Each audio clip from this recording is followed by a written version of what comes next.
Hello friends, welcome to your channel MPR. आशा करती हूँ कि आप सभी स्वस्थ होंगे, निरंतर अपने एग्जाम की तैयारी कर रहे होंगे। हम पढ़ रहे थे यूथ कॉम्पिटिटिव टाइम्स की बुक से हिस्ट्री के प्रीवियस ईयर के क्वेश्चंस। तो चलिए स्टार्ट करते हैं। इस वाली बुक में सारे यूनिट वाइज क्वेश्चंस दिए गए हैं विविध के साथ। आज हमारा टॉपिक है विविध मध्यकालीन भारत का इतिहास। यदि फ्रेंड्स आप चाहते हैं कि मैं किसी और बुक को पहले कंप्लीट कराऊं तो प्लीज आप मुझे कमेंट कर दीजिए उस बुक का नाम। मैं पूरी कोशिश करूंगी इस बुक को लाने के लिए। तो चलिए स्टार्ट करते हैं। और यदि आप चाहते हैं कि पूरी बुक आपको एक साथ मिल जाए, बहुत जल्दी मिल जाए, क्योंकि ये वीडियो तो एक एक दिन आने वाले हैं, नेट सेट और जीआरएफ का एग्जाम तो जल्दी आ गया है और आप जल्दी कंप्लीट करना चाहते हैं इस बुक को, तो प्लीज आप मुझे कमेंट कर दीजिए। मैं सारी बुक आपको कमेंट में लिंक कर दूंगी, क्योंकि मैं पूरी बुक कराने के बाद ही अपलोड करने वाली हूँ इसके वीडियो। तो चलिए स्टार्ट करते हैं। यदि आप चैनल पर नए हैं तो प्लीज चैनल को सब्सक्राइब कीजिए और अपने प्यारे प्यारे फ्रेंड्स के साथ वीडियो को शेयर कीजिए।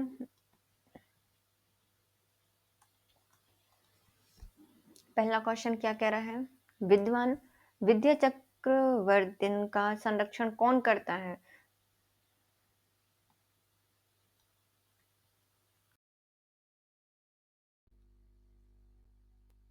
पहला क्वेश्चन है विद्वान विद्या चक्रवर्तीन का संरक्षण कौन था?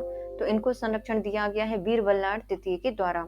संरक्षक और उनसे संबंधित विद्वान जन वीर बल्लाळ तृतीय विद्या चक्रवर्तीन के संरक्षक रहे हैं। रुद्र प्रताप देव, इन्होंने जगन्नाथ दास को और बलराम दास को संरक्षण दिया है। कृष्णदेव राय के द्वारा अल्लासानी पिंडरा को संरक्षण दिया गया है। तो श्री बल्लभ तृतीय के द्वारा, बल्लाल तृतीय के द्वारा बल से बुद्धि आती है ना, विद्या आती। विद्या का चक्र कैसा है? आपको बल देगा। तो वीर बल्लाल तृतीय विद्या चक्रवर्ती से संबंधित है। रुद्र प्रताप देव का संबंध है, ये उससे है ना, वरांगल से आते हैं और इन्होंने जगन्नाथ दास को और बलराम दास को संरक्षण दिया है। कृष्णदेव के द्वारा दिया गया है अल्लासानी पेटना को। निम्नलिखित में से कौन सा तथ्य अब्दुल कादिर बदायूनी के बारे में सही नहीं है? वह एक कट्टर सुन्नी इतिहासकार थे। सही है। इनकी पुस्तक मुंतखाब उत तारीख का प्रकाशन अकबर की मृत्यु के बाद हुआ था। सही है। इन्होंने अकबर की धार्मिक नीति की गलत व्याख्या की है। ये भी सही है। इन्होंने दीन इलाही को धारण करने के प्रति उदार थे। नहीं थे भैया, बहुत आलोचना की है इनके साथ। इसके लिए अब्दुल कादिर बदायूनी का जन्म 1540 में बदायूनी भारत में हुआ था। यह एक कट्टर सुन्नी इतिहासकार है। बदायूनी के सबसे उल्लेखनीय पुस्तक में मुंतखाब उत तारीख के दूसरे खंड का प्रकाशन अकबर की मृत्यु के बाद किया गया था। इसमें उसने अकबर की धार्मिक नीति आचरण की आलोचना की है। उनके कई अरबी एवं संस्कृत ग्रंथों का फारसी में अनुवाद किया था। यह अकबर के दीन इलाही के प्रति उदार स्वभाव नहीं रखते थे। इनकी प्रमुख कृतियों में बहर अल अशमार, किताब उल हदीस, तारीख ए अल्फी और नजत उल रशीद आदि इनकी पुस्तकें हैं। फारसी स्त्रोतों में तज़किरा पीर हशुतेली और इसके लेखक के संबंध में कौन सा कथन सही है? ये आंसर दीजिए। तो पहला कह रहे हैं ये फारसी तज़किरा पीर हशुतेली पंजाब में जहांगीर के शासनकाल के दौरान लिखा गया था। गलत है। लेखक सूरत सिंह का परिवार पेशे से व्यापारी था। सही है। उन्होंने शेख सितरुल्लाह द्वारा तेली संत पीर हशु के प्रमुख शेख कलाम के पास उनका शिष्य बनने के लिए ले जाया गया था। सही है। यह एक सूफी संप्रदाय था जो कि मलामतिया के नाम से जाना जाता था। इन्होंने हिंदू एवं मुसलमान दोनों शामिल किए जाते थे। तो ये भी सही हो जाएगा। दूसरा, तीसरा, चौथा सही है। पहला बस गलत था। फारसी स्त्रोत तज़किरा पीर हशुतेली सूरत सिंह के द्वारा लिखा गया है। यह एक छंदपूर्ण कृति है। इसमें लगभग 7,000 श्लोक संकलित हैं। यह शाहजहां के समय में फारसी भाषा के विद्वान थे जो कि धार्मिक सहिष्णुता के लिए जाने जाते थे। इनका परिवार व्यापारिक क्रियाकलापों से संबंधित था। यह पुस्तक मुगल काल के मध्य वर्ग के नैतिक स्वरूप को प्रकट करती है। इन्हें सूफी संप्रदाय के मलामतिया शाखा से संबंधित तेली संत पीर हशु के प्रमुख शिष्य शेख कलाम का शिष्य बनाने के लिए भेजा गया था।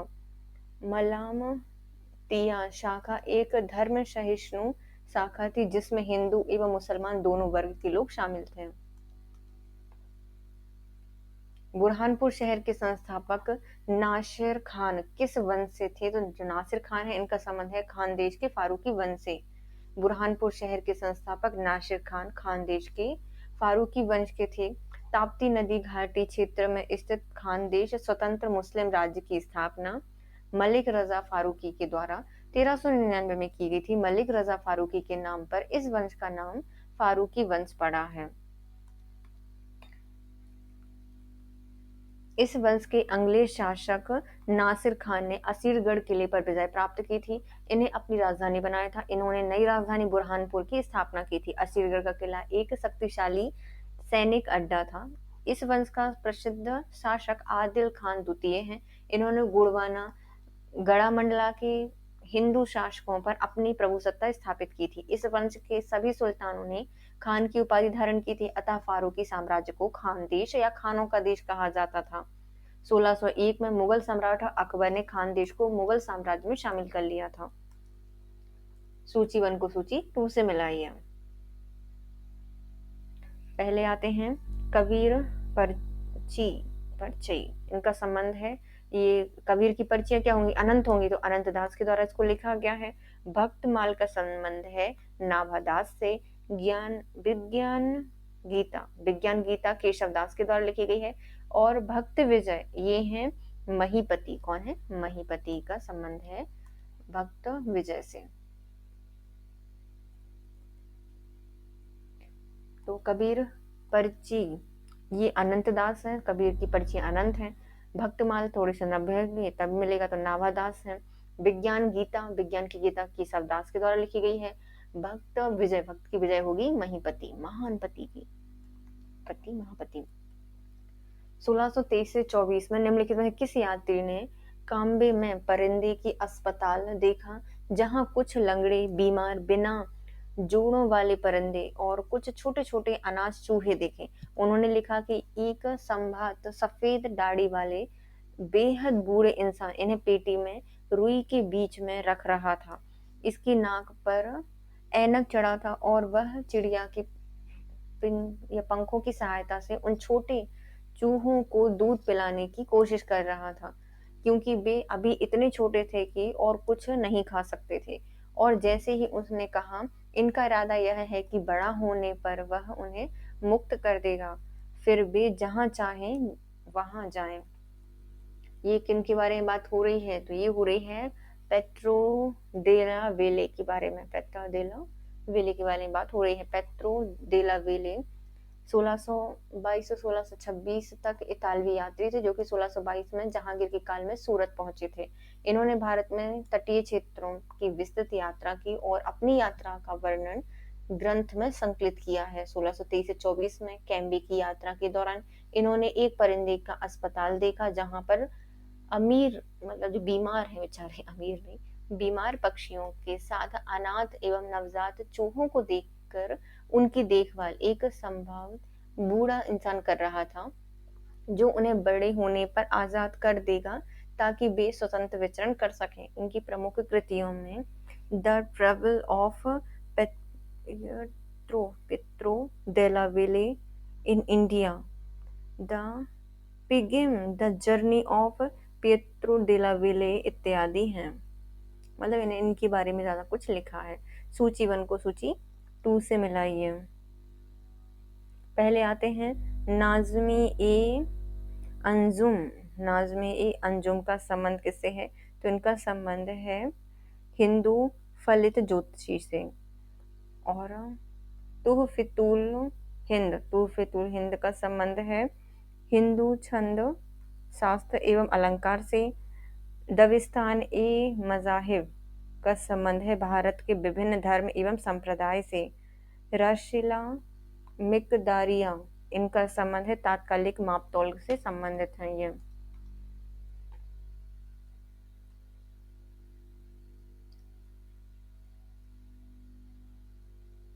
पुस्तक और उनकी विषय वस्तु। पहले निजामी ए अंजुम। निजामी अंजुम मतलब अंजाम देख लो, अपना ज्योतिष देखे तो हिंदू फलित ज्योति से संबंधित है। तुह फितूल हिंद, ये हिंदू छंद शास्त्र एवं अलंकार से संबंधित है, मतलब तुम हिल जाओगे इनको पढ़ोगे तो। तुम फितूल, तुम्हारा फितूल भी चला जाएगा। कौन है? हिंदू छंद शास्त्र और अलंकार से संबंधित है। तुफ तुल हिंद। दविस्तान ए मजाहिब, यह भारत के विभिन्न धर्म एवं संप्रदाय से संबंधित है। पूरा इनका धर्म संप्रदाय क्या कर दिया? दबा दिया गया है। दविस्तान ए मजाहिब, यह भारत के विभिन्न धर्म एवं संप्रदाय से संबंधित है। रिशाला मिकदारिया, यह तात्कालिक माप तौल से संबंधित है, मतलब इसको दरकिनार रखो, थोड़ी रिस रही है क्योंकि माप तौल बिगड़ जाएगा। तो रिसाला मिकदारिया यह तात्कालिक माप तौल से संबंधित है। भारत आने वाले विदेशी यात्रियों में से निम्नलिखित में कौन पुर्तगाली नहीं था? तो जो निकोलो कोंटी है ये इटली के थे, ना कि पुर्तगाली, जबकि बारबोसा, वास्को डी गामा और जो नुनुज हैं ये सब पुर्तगाली थे। निकोलो कोंटी एक इतालवी यात्री थे जो कि 1420 में देवराय प्रथम के शासनकाल में भारत आए थे। अपनी यात्रा के दौरान इन्होंने विजयनगर शहर का वर्णन करते हुए लिखा है कि शहर का व्यास 70 मील था, इसकी दीवारें पहाड़ तक गई थीं। इस नगर में 90,000 आदमी अस्त्र शस्त्र चलाने योग्य थे। इनके राजा भारत में अन्य राजाओं की तुलना में सर्वशक्तिमान थे। निकोलो कोंटी ने ही दास एवं सती प्रथा का विस्तृत विवरण दिया है। व्यापारिक चौकियों का उल्लेख सर्वप्रथम किस मध्यकालीन ग्रंथ में किया गया है? तो जो व्यापारिक चौकियां हैं इनका उल्लेख सबसे पहले तबकाते नासिरी में किया गया है। व्यापारिक चौकियों का उल्लेख सर्वप्रथम मिन्हाज और सिराज की पुस्तक तबकाते नासिरी ग्रंथ मिलता है। तबकाते नासिरी एक विस्तृत ग्रंथ है जिसमें न केवल दिल्ली सल्तनत के गुलाम वंशों के सुल्तानों के शासनकाल का वर्णन है, अपितु इस्लाम के उत्थान, खलीफाओं के शासन, ईरान के शासकों, भारत में तुर्कों के शासन का आरंभ है, गजनी एवं गौर वंश का इतिहास है, मुसलमानी राज्यों पर मंगोलों के आक्रमण आदि का विस्तृत वर्णन है। मिन्हाज ने अपने ग्रंथ तबकाते नासिरी को सुल्तान नसरुद्दीन महमूद को समर्पित किया था और इसे दिल्ली का आदर्श सुल्तान बताया था। द नवाब नामक पुस्तक, ये जो प्रसिद्ध नाट है, किसके द्वारा लिखा गया है? तो ये लिखा गया है फुट के द्वारा।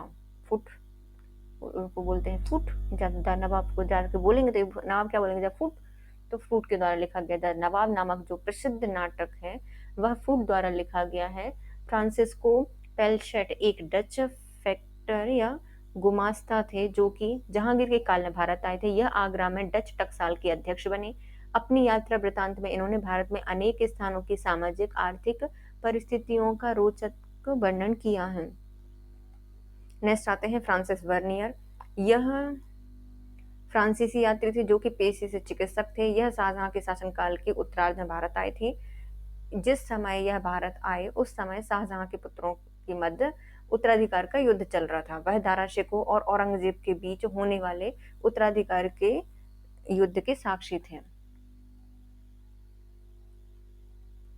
निम्नलिखित में से कौन सही सुमेलित नहीं है? ओके, तो लाल महल का संबंध है बलबन से, बल से बनवाया लाल महल। दरबार महल ये होशंगाबाद का है। होश में आओ और दरबार में जाओ। दरबार महल होशंगाबाद में है, ये होशंग शाह से संबंधित है। होशंगाबाद का नाम इन्हीं के नाम पे रखा गया है। जहाज महल ये गयासुद्दीन खिलजी के द्वारा बनवाया गया और है कहाँ? मांडू में। लाल दरवाजा मस्जिद कहाँ पर है? बनवाई किसने है? तो महमूद शाह के द्वारा बनवाई गई है, तो ये गलत हो जाएगा। महमूद शाह के द्वारा नहीं बनवाई गई है। जौनपुर के शर्की वंश के शासक हुसैन शाह के समय में लाल दरवाजा मस्जिद बनाई गई थी जौनपुर में। लाल दरवाजा मस्जिद किसके समय बनी है? हुसैन शाह के द्वारा बनी है। लाल दरवाजा खोला जाए हुस्न की परियों के लिए, तो हुसैन शाह के द्वारा बनवाया गया है। सूची 1 को सूची 2 से मिलाइए। बेगम और उनसे संबंधित जो स्थान है उनको बताइए। सबसे पहले आती है बेगम। ये शाही परिवार से आने वाली स्त्रियां होती थी, नाम से समझ में आ रहा है। अगहा ये क्या होती थी? अन्य पत्नियां, स्त्रियां जो कि कुलीन परिवारों में ना जन्मी हो, मतलब ऐसी पत्नियां जो कुलीन की नहीं होती, आगे आगे चलती थी। अगहा। फिर अगाचा, ये वे स्त्रियां होती थी, मतलब उप स्त्रियां बोल सकते हैं इनको, है ना, अगाचा। फिर आते हैं ख्वाजा शर, ये गुलाम हिजड़े होते थे। ख्वाजा सर। बेगम शाही परिवार से आने वाली स्त्रियां थीं। अगाहा ये अन्य पत्नियां होती थी जो कि कुलीन परिवार से नहीं जन्मी थी। अगाचा ये उप पत्नियां होती थी, इनकी स्थिति सबसे निम्न होती थी। फिर आते हैं ख्वाजा सर, ये गुलाम हिजड़े होते थे। अमीर खुसरो के अनुसार किस अरब जोशी ने 10 वर्षों तक वाराणसी में रहकर ज्योतिष विद्या का अध्ययन किया था? तो कितने वर्ष रहे थे ये? 10 वर्षों तक रहे थे वाराणसी में और ज्योतिष सीखी थी। इनका नाम है अबू मशर। अमीर खुसरो के अनुसार अरब जोशी अबू मशर ने 10 वर्ष तक वाराणसी में रहकर ज्योतिष विद्या का अध्ययन किया। वाराणसी बुद्ध कला से ही शिक्षा का महत्वपूर्ण केंद्र था। बुद्ध काल में यहाँ संगीत की शिक्षा भी दी जाती थी। आगे चलकर वाराणसी ज्योतिष शिक्षा का भी महत्वपूर्ण केंद्र बना। 18वीं शताब्दी के फ्रांसीसी यात्री वर्नियर वाराणसी काशी को भारत का एथेंस कहते हैं। जौनपुर की सरकी वंश के अंतिम शासक का नाम क्या है? तो जौनपुर में जो शर्की वंश है, इसके अंतिम शासक का नाम था हुसैन शाह। क्या था? हुसैन शाह, जिसने वो बनवाया था लाल दरवाजा, हुसैन शाह के द्वारा। ये अंतिम शासक है सरकी के। जौनपुर की स्थापना तुगलक वंश के सुल्तान फिरोज शाह तुगलक ने की थी। आगे चलकर तुगलक वंश के सुल्तान नसरुद्दीन महमूद ने अपने बचे ख्वाजा जहां को मलिक उस सरवर या शर्क की उपाधि प्रदान की। इसे पूर्व प्रदेश का शासक नियुक्त किया। इसी ने स्वतंत्र शर्की वंश की स्थापना की।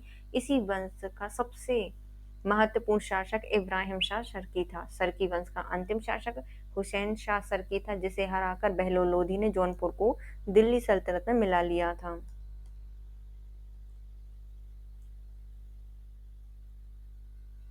मौलाना वारी द्वारा 1673 से 1674 में लिखित वैज्ञानिक विश्वकोश का नाम क्या है? तो इनके द्वारा लिखा गया है अक्ल ए असराह।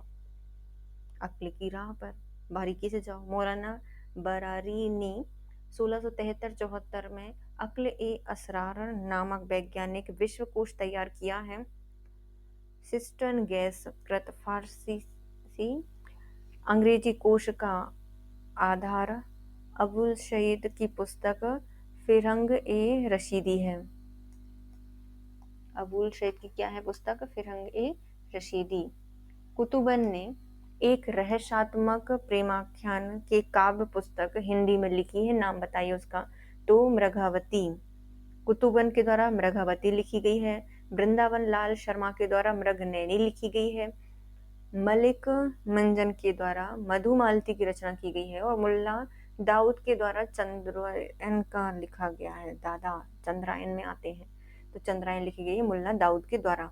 निम्नलिखित में से कौन सी बंदरगाह पर वास्को डिगामा नहीं गया था? तो कालीकट में आया था, कन्नूर गया था, कोच्चि गया था, मैंगलोर में नहीं गया था। वास्को डिगामा 1498 में पुर्तगाल से उत्तरमार्श अंतर अफ्रीका का चक्कर लगाकर भारत के कालीकट में पहुंचा। तो ये उत्तम आशा जो अंतरिक्ष है उसका चक्कर लगा के कहाँ पहुंचा? कालीकट पहुंचा। वहां के शासक जिमोरे ने उनका स्वागत किया। इस यात्रा में गुजरात के व्यापारी अब्दुल मनीफ ने उनकी मदद की थी। 1502 में वास्को डिगामा पुनः भारत आया। उसने कोच्चि कुर्नूल की यात्रा की और मंगलोर में वास्को डिगामा नहीं गया था। जेमुरिन कौन थे? तो ये कालीकट के शासक थे उस समय। जेमुरिन कालीकट का हिंदू राजा था। जेमुरिन उनकी पैतृक उपाधि थी। कालीकट मालाबार के तट पर स्थित है। उत्तरी युग में केकिलो यानी मलमल के उत्पादन केंद्र होने के कारण इसे कालीकट के नाम से जाना जाता है। जेमुरिन का शब्द मलयालम की भाषा सुमितिरी का एक रूप है, जिसे संस्कृत में सौमी या श्री नाम से जोड़ा जाता है।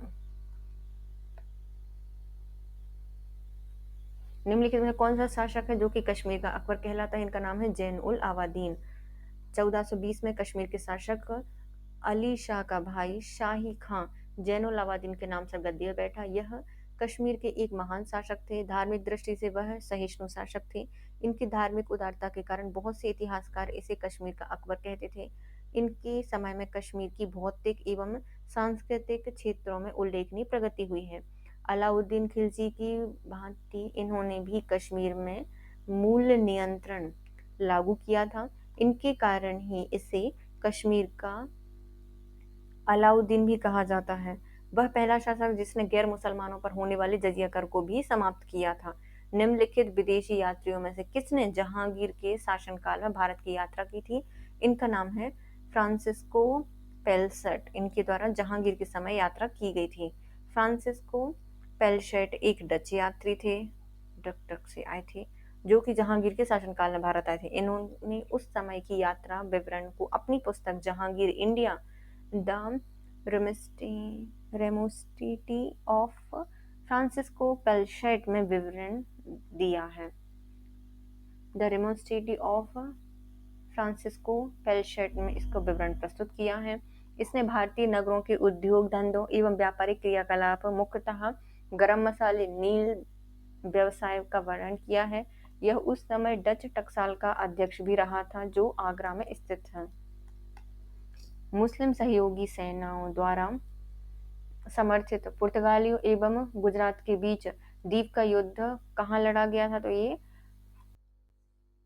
1509 में हुआ था। कब हुआ है? 1509 में हुआ है। गुजरात के सुल्तान मलिक अय्यास ने गुजरात के मुख्य बंदरगाह एवं भारत एवं फारस की खाड़ी के बीच मुख्य प्रवेश द्वार में से एक बदल दिए थे। द्वीप की लड़ाई 2 फरवरी 1509 को पुर्तगाली एवं गुजरात के सुल्तान मलिक अय्यास के साथ हुआ था। यह कारण था कि सुल्तान के व्यापारिक जहाजों को पुर्तगालियों द्वारा बाहर जाने से रोका जाना और उसको नष्ट करना।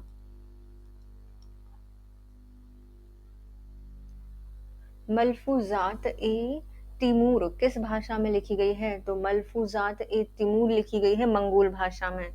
मलफूजात ए तिमूर तैमूरलंग की आत्मकथा है। इसकी भाषा मंगोल तुर्की है। इसे फारसी में अबू तलीब हुसैनी के द्वारा लिखा गया है, ने उसको अनुवाद किया है। इसी परिप्रेक्ष्य में जाफरनामा को तैमूर की जीवन गाथा है तथा मलफूजात ए तिमूर की नकल है। इसमें सुजाउद्दीन अली हैं याजदी ने इसे तैमूर के पुत्र के संरक्षण में लिखा था। किसने लिखा है? तो सिराजुद्दीन अली याजदी के द्वारा लिखा गया है तैमूर के पुत्र के संरक्षण में।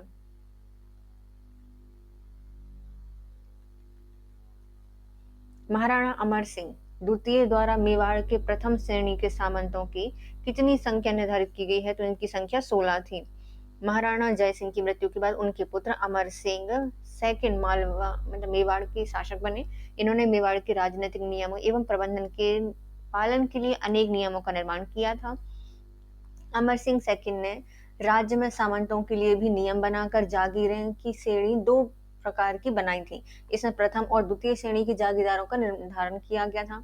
अमर सिंह द्वितीय के शासनकाल में प्रथम श्रेणी के सामंतों की संख्या 16 थी तथा द्वितीय श्रेणी के सामंतों की संख्या 32 थी। एक अच्छे प्रबंधककर्ता की भूमिका का निर्वहन किया है। राज्य की प्रशासनिक व्यवस्था को सुदृढ़ किया है। हीरावाड़ी का युद्ध निम्नलिखित में से किसके मध्य हुआ था? जो हीरावाड़ी का युद्ध है वह मालदेव एवं दौलत खां के बीच में हुआ था। तो दौलत में क्या होंगे? तुम्हारे पास बहुत सारा माल होगा, माल में भी क्या होगा? हीरा होगा। तो दौलत और माल दोनों के पास क्या होगा? हीरा होगा। तो हीरावाड़ी का युद्ध किसके बीच में हुआ है? मालदेव और दौलत खां के बीच में हुआ था, नागौर में। ये नागौर के थे दौलत सिंह। हीराबाड़ी का युद्ध मारवाड़ के राठौर राजा मालदेव एवं शेषासुरी के सेनापति दौलत खां के साथ हुआ था। इसमें दौलत खां पराजित हुआ था और मालदेव की विजय हुई थी। इसी हार के उपलक्ष्य में शेषासुरी ने गिरि सुमीर का युद्ध लड़ा था। तो जब हार गए युद्ध इनके सेनापति तो कौन लड़ेगा? शेषा लड़ेगा। शेषा के द्वारा गिरि सुमीर का युद्ध लड़ा गया था और भारी तहस नहस के बाद विजय हुई थी इनकी। इसी युद्ध में उसने कहा था कि मैंने मुट्ठी भर बाजरे के लिए हिंदुस्तान की बादशाहत खो दी थी। किसमें कहा गया था? ये गिरी सुमेल में कहा गया था, मतलब गिर गया था बेचारा, मेल नहीं हो पाया। तो सुमेल का युद्ध हुआ था जिसमें ने कहा था कि एक मुट्ठी बाजरे के लिए मैंने हिंदुस्तान की बादशाहत खो दी थी। आठपुर अभिलेख के अनुसार मेवाड़ के गोहिल के स्थान से आते हैं। जो गुहेल हैं वो किस स्थान से आए थे? तो वह आनंदपुर से आए थे। गुहेल मतलब गिलहरी क्या करती है? आनंद में रहती है हमेशा। तो आटा मिल जाए उसको तो और रहती है। आठपुर अभिलेख से पता चलता है कि जो गुहेल हैं मेवाड़ के वो कहाँ से आए थे? आनंदपुर से आए थे। आठपुर अभिलेख के अनुसार मेवाड़ के गुहेल वंश के कुल जो संस्थापक हैं इनका वर्णन किया गया है।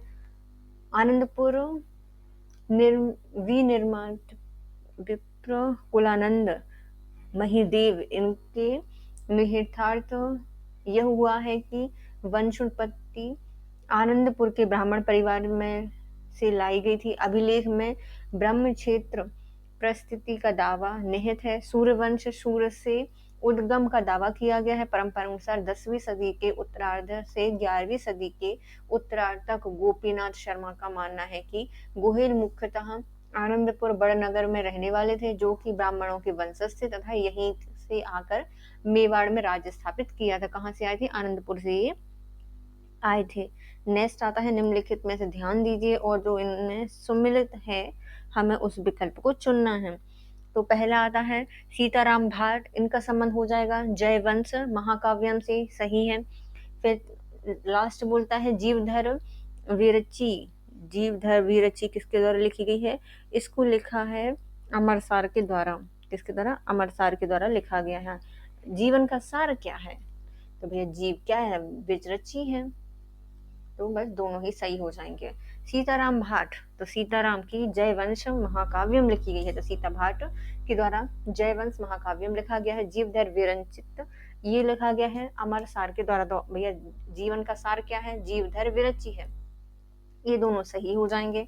सदाशिव के द्वारा लिखा गया है राज रत्नाकर। शिव के पास हम क्या होते हैं? राज होते हैं, रत्न होते हैं। राज भी दे देंगे, रत्न भी दे देंगे। राज रत्नाकर लिखी गई है सदाशिव के द्वारा। और जगजीवन भट्ट के द्वारा लिखी गई है अजितोदय। अजितोदय, तुम्हारा जीतोगे तभी तुम्हारा उदय होगा। जगजीवन, जग में जीवन रहना है तो क्या करना पड़ेगा? उदय करना पड़ेगा। जगजीवन भट्ट के द्वारा लिखी गई अजितोदय। निम्नलिखित बाहियों में से किन बाहियों में राजकीय भवनों के निर्माण का विस्तृत विवरण दिया गया है? तो बाहियों के राजकीय भवन का निर्माण किया गया है। ये है कामठाना बाहियों के द्वारा। कामठाना बाहियों के द्वारा इनका विवरण मिलता है। कामठाना बाही ये राजकीय भवन एवं दुर्ग निर्माण से संबंधित विवरण मिलता है। तो काम ठनेगा, कब ठनेगा? काम ठीक हो जाएगा जब भवन निर्माण, राजकीय भवन और जो दुर्ग निर्माण संबंधी विवरण मिल जाएगा। हुकूमत वही, हुकूमत होगी, सब राजाओं के आदेश की नकल है भैया। हुकूमत वही मतलब क्या होता है? राजा के आदेशों की नकल। खरीता वही, खरीता वही मतलब समाचार, जो समाचारों का विवरण है, मतलब खाता या खरीद के क्या करते हैं अपन? समाचार ही पढ़ते हैं, तो समाचारों का विवरण है खरीता वही में। और हकीकत वही में राजा की दिनचर्या का उल्लेख किया गया, मतलब जो हकीकत थी राजा दिनचर्या है उसकी। देखो कामठाना मतलब इसमें राजकीय भवन दुर्ग निर्माण से संबंधित होंगे काम। हुकूमत वही में राजा के आदेश की नकल होगी। वही था मतलब इसमें जो समाचार पत्र है उनका विवरण है। और हकीकत वही के अंतर्गत जो राजा की दिनचर्या है उसका उल्लेख इसमें किया गया है। नीचे दिए गए विद्वानों में से किसने गुहिलों के क्षेत्रीय वंश की उत्पत्ति मानी जाती है? जो गुहिल है उनका वंश माना जाता है गौरी शंकर हीराचंद ओझा के द्वारा। तो किस विद्वान ने गुहिलियों का क्षत्रिय वंश से उत्पत्ति मानी है? इन्होंने बोला गौरी शंकर हीराचंद ओझा के द्वारा कि गुहिलों का वंश क्या है? क्षत्रिय वंश है। गौरी शंकर हीराचंद ओझा राजस्थानी इतिहास के प्रख्यात इतिहासकार माने जाते हैं। इनका राजपूतों की उत्पत्ति के संबंध में मत काफी प्रचलित है। इनका मानना था कि राजपूतों की उत्पत्ति प्राचीन क्षत्रियों के वंशजों से हुई है, इसी से ये चंद्रवंशी और सूर्यवंशी राजपूत हैं। इनका प्रमाण इन्होंने कई शिलालेखों में, साहित्य ग्रंथों में भी बताया है कि राजपूत प्राचीन क्षत्रिय वंश के वंशज थे। राजपूतों की उत्पत्ति से संबंधित यही मत उनका सर्वाधिक प्रिय भी था। निम्नलिखित में से कौन सा अभिलेख राजपूतों की ब्राह्मण वंश से उत्पत्ति के सिद्धांत का समर्थन नहीं करता? तो ब्राह्मण वंश के राजपूत नहीं है, ये कौन कहता है? तो ये बोलते हैं ऋषि श्रृंगी अभिलेख। ऋषि श्रृंगी अभिलेख में हमें ब्राह्मण के वंश उत्पत्ति का सिद्धांत का समर्थन नहीं करते राजपूतों का। बिजौलिया करते हैं, सुगंधा माता करती हैं, और अचलेश्वर अभिलेख में भी किया गया है। अचलेश्वर वही है ना जिसको तोड़ दिया गया था बाद में मंदिर। देखो राजपूतों का ब्राह्मण वंशी उत्पत्ति प्रमाणित करने वाले विद्वानों में बिजौलिया शिलालेख का एक उदाहरण मानते हुए राजपूतों को ब्राह्मण वर्ग से संबंधित माना जाता है। इस अभिलेख से वासुदेव के उत्तराधिकारी सामंत को वस्त गोत्री ब्राह्मण कहा गया है। इस कथन की पुष्टि सुंडा अभिलेख एवं सुगंधा माता अभिलेख तथा अचलेश्वर अभिलेख में भी होती है। किसे मिलती है? सुंडा में, सुगंधा में और अचलेश्वर अभिलेख में। और किस में पहले बोला गया था, तो ये सबसे पहले बोला गया है बिजोलिया अभिलेख में। ऋषि श्रृंगी अभिलेख राजपूतों के ब्राह्मण वंश की उत्पत्ति के साक्ष्य से संबंधित नहीं है। निम्नलिखित में से किस अभिलेख में बप्पा रावल से राणा कुंभा तक की वंशावली की जानकारी मिलती है? जो बप्पा रावल हैं, इनसे राणा कुंभा तक की वंशावली मिलती है हमें रणकपुर अभिलेख से। मतलब रण बन गया था पूरा कि बप्पा रावल से राणा कुंभा तक सब कहाँ रहते थे, ज्यादा रण में रहते थे। रणकपुर अभिलेख में हमें इनका वंशावली मिलती है। तो बप्पा रावल एवं या कालभोज महेंद्र द्वितीय के पुत्र थे। इनकी वंशावली रणकपुर अभिलेख एवं प्रशस्ति से प्राप्त होती है। इसमें बप्पा रावल से लेकर राणा कुंभा तक की वंशावली का वर्णन किया गया है। इस अभिलेख में उनकी विजय एवं प्रसिद्धियों का वर्णन किया गया है। निम्नलिखित में से किस चौहान शासक ने सांभर झील का निर्माण करवाया था? जो सांभर झील है ये राजस्थान में स्थित है और इस झील का निर्माण करवाया था वासुदेव ने। तो वासुदेव के द्वारा बनवाई गई है सांभर झील। 7वीं शताब्दी में सांभर अजमेर के क्षेत्र में वासुदेव ने शाकंभरी कि चौहान वंश की स्थापना की थी। चौहान प्रतिहारों के सामंत थे, इसी ने सांभर झील का निर्माण कराया था। बिजोलिया लेख में वासुदेव को सांभर झील का निर्माता कहा गया है। पुराणों में कहानी के रूप में चौहान वंश की रक्षक देवी शाकंभरी देवी का प्रसाद स्वरूप इस झील का निर्माण कराया गया था। धर्मतंत्र इतिहास में क्या शामिल है? तो धर्मतंत्र इतिहास है, इसमें शामिल है धार्मिक और आस्था। धर्मतंत्र में राजा एक ऐसा राज्य होता है जिसका शासन संचालन में धर्म एवं धार्मिक अधिकारियों को प्रधानता देती है। ऐसे राज्य में ईश्वर किसी दृष्टा या पैगंबर के माध्यम से जनता के लिए अपनी विधियां प्रकट करते हैं और सल्तनत काल के सुल्तानों ने राज्य के राजत्व के सिद्धांत पर ईश्वर की आस्था पर अपने राज्य का संचालन किया था। मनुस्मृति में राजत्व की जो देवीय उत्पत्ति की मान्यताओं में लिखा गया है कि राजा की उत्पत्ति ईश्वर के द्वारा की गई है, इसलिए इसके पास अदम्य शक्ति एवं सर्वोपरि सत्ता है। किसने 13वीं शताब्दी में जीव विज्ञान के क्षेत्र में मृगा पक्षी शास्त्र नाम के ग्रंथ का संकलन किया है? तो ये लिखा गया है हंसदेव के द्वारा। देखो हंस भी क्या है? पक्षी है। तो मृगा पक्षी शास्त्र जो ग्रंथ है वह लिखा गया है जीव विज्ञान से संबंधित हंसदेव के द्वारा। जैन लेखक हंसदेव द्वारा लिखित संस्कृत पुस्तक मृग पक्षी शास्त्र हंसदेव के द्वारा 13वीं शताब्दी में एक संत थे। इस पुस्तक के 2 भाग में लिखा गया है। पहला भाग जीवों के विवरण पर लिखा गया है और दूसरा भाग विभिन्न पक्षियों से संबंधित समूहों में उनकी प्रकृति एवं विभिन्न भौतिक विशेषताओं का संक्षिप्त विवरण देता है। मुगल प्रशासन को गोलकुंडा बीजापुर कर्नाटक तक फैलाने की कोशिश में उसे टूट के कगार पर ला दिया था। शायद औरंगजेब को यह बेहतर सलाह दी जाती कि वह अपने सबसे बड़े बेटे शाह आलम की यह सलाह मान लेता कि बीजापुर गोलकुंडा के कुछ हिस्सों को अपने साथ मिलाकर उससे समझौता कर लिया जाए, इसे कर्नाटक पर हुकूमत करने दी जाए, जो काफी दूर था और इसका प्रबंधन मुश्किल था। ये विचार किसका है? तो ये कहा है सतीश चंद्र के द्वारा। जो सतीश चंद्र है इनके द्वारा ये कथन कहा गया है। मुगल प्रशासन को गोलकुंडा बीजापुर कर्नाटक तक फैलाने की कोशिश ने उसे टूटने की कगार पर ला दिया। शायद औरंगजेब को यह बेहतर सलाह दी जाती कि वह अपने बड़े बेटे शाह आलम की यह सलाह मान लेता कि बीजापुर गोलकुंडा के कुछ हिस्से को अपने साथ मिलाकर उनसे समझौता कर लिया जाए, उन्हें कर्नाटक पर हुकूमत करने दी जाए, जो काफी दूर था, इसका प्रबंधन मुश्किल था। यह विचार सतीश चंद्र के द्वारा दिया गया था। निम्नलिखित में से कौन बंगाल सल्तनत का जागीरदार था? तो बंगाल सल्तनत का जागीरदार राज्य नहीं है, तो बंगाल के अंतर्गत मालवा नहीं आएगा, अराकान आएगा, उड़ीसा आएगा और त्रिपुरा आता था। अलाउद्दीन हुसैन शाह, इनका शासनकाल 1493 से 1519 तक रहा है। इनके शासनकाल में बंगाल में गौरवशाली युग का प्रारंभ हुआ। इसके शासनकाल में बंगाल का प्रसार उत्तर में असम, दक्षिण पश्चिम में उड़ीसा, चटगांव और अराकान की ओर प्रसार हुआ। अलाउद्दीन खिलजी ने सन 1305 में मालवा पर विजय प्राप्त करके इसको दिल्ली सल्तनत में मिला लिया था। मालवा 1398 तक दिल्ली का अभिन्न अंग रहा था। कवि चंडीदास ने किस भाषा की लोकप्रियता में योगदान दिया है? तो कवि चंडीदास के द्वारा बंगाली भाषा में योगदान दिया गया है। 14वीं शताब्दी में चंडीदास बांग्ला भाषा के कवि थे। इन्होंने रामी धोबिन को संबोधित प्रेम गीत मध्यकाल में बेहद लोकप्रिय हुए थे तथा वैष्णव एवं सहजिया धार्मिक आंदोलन के प्रणेता स्रोत भी थे। इन्होंने गीत मानव एवं दिव्य प्रेम के बीच समानता खोजते थे। अबुल फजल के इतिहास लेखन की विशेषता क्या नहीं थी? तो अबुल फजल की जो विशेषता थी वो इतिहास के प्रति तर्क आधारित अभिगमन का प्रयोग करते थे। इतिहास लेखन में गैर मुसलमानों की उपलब्धियों को स्थान दिया गया है। तात्कालीन उपलब्ध समस्त स्रोतों के आधार पर लेखन किया गया है। सल्तनत कालीन इतिहास लेखन की परंपरा में अनुरूप लेखन है, तो ये गलत हो जाएगा, ये वाला इनकी विशेषता नहीं थी। अबुल फजल के इतिहास के लेखन की कुछ विशेषताएं हैं, जैसे इन्होंने मध्यकाल की राजनीतिक घटनाओं का विस्तार पूर्वक विवरण दिया है।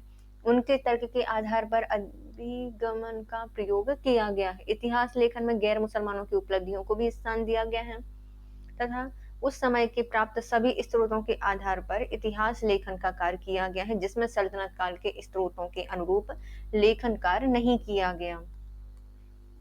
राधा वल्लभ संप्रदाय की शाखा है, जो राधा वल्लभ संप्रदाय है, यह जो सनकादी संप्रदाय है इसकी शाखा थी।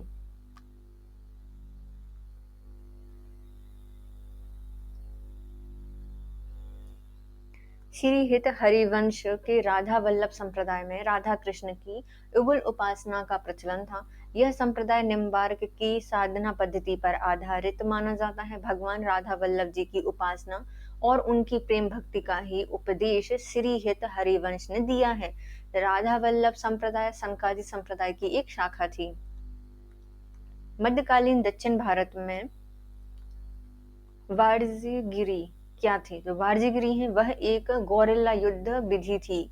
मतलब इसमें पूरा वज्र गिरा दिया जाएगा। वारजीगिरी मतलब गोरिल्ला युद्ध पद्धति में पूरी बजरी वजरी या वो कुछ पूरा वज्र गिरा दिया जाएगा। मध्यकाल के भारत में जो वारजीगिरी है यह एक गोरिल्ला युद्ध विधि थी।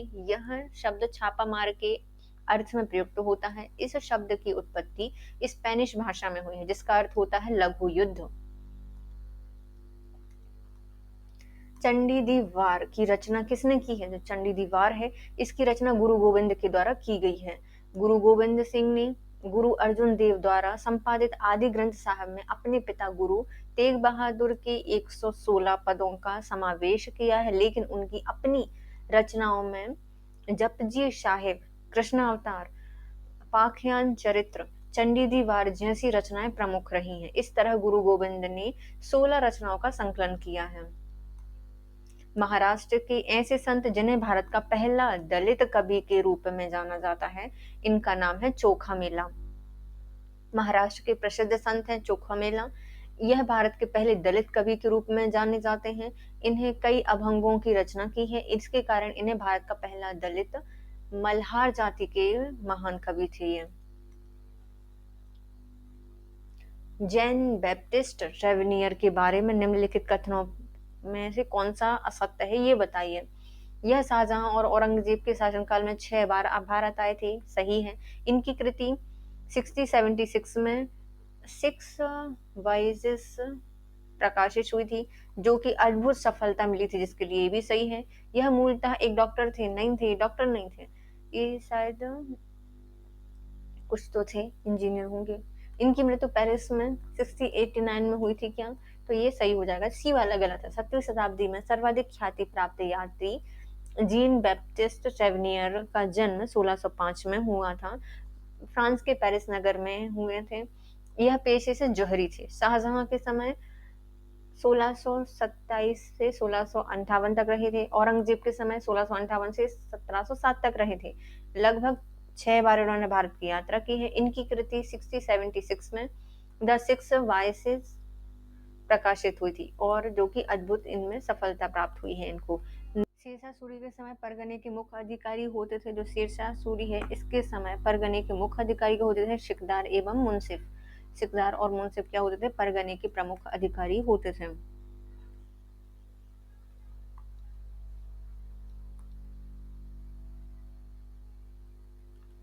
शेषा सूरी के प्रशासन में सरकार का विभाजन परगने में किया गया था। इसमें एक सिकदार, एक मुंसिफ, एक पोतदार और 2 कारकुन होते थे। मुंसिफ का कार्य दीवानी मुकदमों का निर्णय करना, भूमि की माप करना एवं लगान की व्यवस्था करना था। पुर्तगालियों से रियासतों को लेकर हुए मतभेद के कारण किस शासक को जहाज पर बुलाकर मुलाकात करने के बहाने धोखे से जहाज में गिराकर डुबो दिया था? 16वीं शताब्दी का वह शासक कौन है? उसका नाम है बहादुर शाह। किसने? पुर्तगालियों के द्वारा। बहादुर शाह गुजरात के अंतिम महान शासक थे। वह पुर्तगालियों को द्वीप पर किला बनाने को लेकर बहुत नाराज हुए और उस उपलक्ष्य में जब पुर्तगाली युद्धपोत पर समझौता करके वापस लौट रहा था, तब 13 जनवरी 1537 को पुर्तगालियों ने उनकी हत्या कर दी। बहादुर शाह की मृत्यु के साथ ही गुजरात के महान युग का सूर्यास्त हो गया।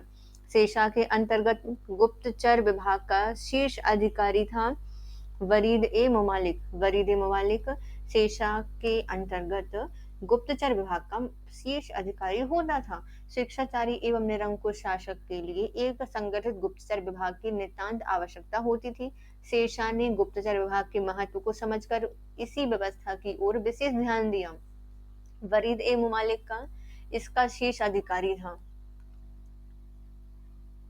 निम्नलिखित में से किसने निजामुल मुल्क को वकीले मुतलाक का पद दिया था? तो ये दिया गया था मोहम्मद शाह को। तो निजामुल मुल्क को वजीर या वकीले मुतलाक का पद दिया गया था मोहम्मद शाह के द्वारा।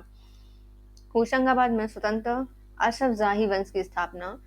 मोहम्मद शाह ये मुगल बादशाह द्वारा दक्कन में नियुक्त किए गए सूबेदार चिनकुलीस खां या निजाम मुल्क ने 1724 में की थी। मोहम्मद शाह को 1722 ईस्वी में चिनकुलीस खां को दक्कन के 6 सूबों की सूबेदारी सौंपी गई थी और वकीले मुतलक का पद प्रदान किया गया था।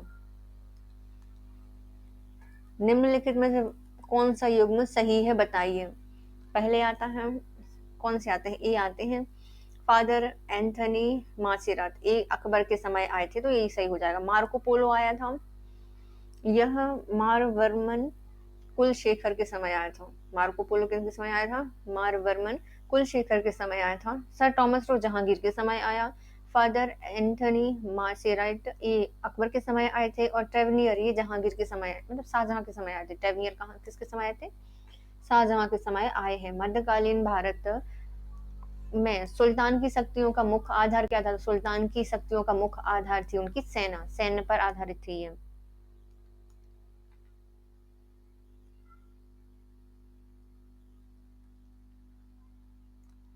मध्यकालीन भारत में सुल्तान की शक्तियों का मुख्य आधार सेना थी। सेना के द्वारा ही राज्य में शांति रखी जाती थी। सुल्तान बलबन ने सल्तनत काल में प्रथम बार सैन्य विभाग को स्थापित किया था। सर्वप्रथम अलाउद्दीन खिलजी ने एक स्थायी सेना का गठन किया था। निम्नलिखित में से कौन सा कथन सही नहीं है? सैयद मोहम्मद नूर बख्शिया संप्रदाय का संस्थापक था, सही है। नूर बख्शिया संप्रदाय के विचार फिक्र ए अहलवार नामक पुस्तक में निहित है, तो ये सही हो जाएगा। नूर बख्शिया मुहर्रम नहीं मानते थे, तो ये गलत हो जाएगा। नूर बख्शियों को मिर्जा हैदर दुगलत के काल में परेशानियों का सामना करना पड़ा था। इन्होंने उन पर अत्याचार किए थे, तो ये भी सही हो जाएगा। नूर बख्शिया मुहर्रम नहीं मानते थे, यह कथन सही नहीं है। जबकि सैयद मोहम्मद नूर बख्श कहिस्तानी नूर बख्शिया संप्रदाय के संस्थापक थे। नूर बख्शिया संप्रदाय के विचार फिक्र ए अहलवार नामक पुस्तक में निहित हैं। नूर बख्शिया को मिर्जा हैदर दुगलात के काल में परेशानियों का सामना करना पड़ा, जिसने उस पर अत्याचार किए थे, ये बात सही हो जाएगी। निम्नलिखित में से किसको मदद ए मास अनुदान प्रदान किए जाते हैं? तो मदद ए मास जो अनुदान है वह संतों और विद्वानों को दिए जाते थे। भूमि कर के विभाजन के आधार पर मुगल साम्राज्य की समस्त भूमि को 3 भागों में बांटा गया था, खालसा भूमि, जागीर भूमि और सयुरगल भूमि। सयुरगल भूमि को ही मदद ए मास या मिल्क भूमि कहा जाता था। यह भूमि अनुदान के रूप में संतों एवं विद्वान धार्मिक प्रवृत्ति के व्यक्तियों को प्रदान की जाती थी। निम्नलिखित में से सूची 1 को सूची 2 से मिलाइए। पहले आते हैं तेनाली रमन, इनके द्वारा जो रचनाएं हैं वो बतानी है। तेनाली रमन के द्वारा लिखी गई है पांडुरंग महात्मा और अल्लासानी पेदना, ये कृष्णदेवराय के समय थे और इनके द्वारा लिखी गई है मनु चरित्र। भट्ट मूर्ति के द्वारा लिखा गया है नरसा भूपालियम, नरसा भूपालियम लिखा गया है भट्ट मूर्ति के द्वारा। और तिम्मन लिखा गया है परिजात हरण प्रबंध के द्वारा। तिम्मन किसके द्वारा लिखी गई है? परिजात हरण प्रबंध के द्वारा लिखी गई है। तेनालीराम, यह पांडव रंग महात्म के द्वारा लिखी गई है। अल्लासेनी पेदना के द्वारा मनु चरित्र लिखा गया है। भट्ट मूर्ति के द्वारा नरसा भूपालियम लिखा गया है और तिम्मन के द्वारा परिजात हरण प्रबंध लिखा गया है। निम्नलिखित में से सुमिलित नहीं है कौन? पहले आता है अतारकिन दरवाजा, नागौर में स्थित है। मतलब तार तार कर दिया नागौर, नहीं करो यार उसको तार तार मत करो। अतारकिन दरवाजा कहाँ पे है? नागौर में स्थित है। हिंडोला महल पता है मांडू में स्थित हो जाएगा। अदीना मस्जिद अहमदाबाद में नहीं है। अटाला मस्जिद जौनपुर में स्थित है। ये सही हो जाएंगे। कौन सा आंसर हो सकता है? सी इसका आंसर होगा। अतारकिन नागौर में स्थित है। हिंडोला महल मांडू में है। अदीना मस्जिद मालदा पश्चिम बंगाल में स्थित है। अटाला मस्जिद जौनपुर में है। जो अदीना मस्जिद है आदि है कहाँ? आदि मालदा में और आदि पश्चिम बंगाल में। अटाला मस्जिद पता है जौनपुर में है। अदीना मस्जिद का सुमेल अहमदाबाद द्वारा किया गया था, इसलिए गलत है। यह मस्जिद पश्चिम बंगाल के मालदा जिले में बनी है, जिसे बंगाल सल्तनत के सिकंदर शाह द्वारा शाही मस्जिद के रूप में बनवाया गया था। संग्रहालय और उनसे संबंधित पुस्तकालय की सूची बताइए। कौन सा संग्रहालय कहाँ पे है? सलार जंग कहाँ पर है? ये हैदराबाद में स्थित हो जाएगा। नेक्स्ट आते हैं राष्ट्रीय पुस्तक जो संग्रहालय है, इसका संबंध है राष्ट्रीय संग्रहालय राष्ट्र की राजधानी में है नई दिल्ली में। राष्ट्रीय पुस्तकालय संग्रहालय नई दिल्ली में है, जबकि जो पुस्तकालय है वो है कोलकाता में।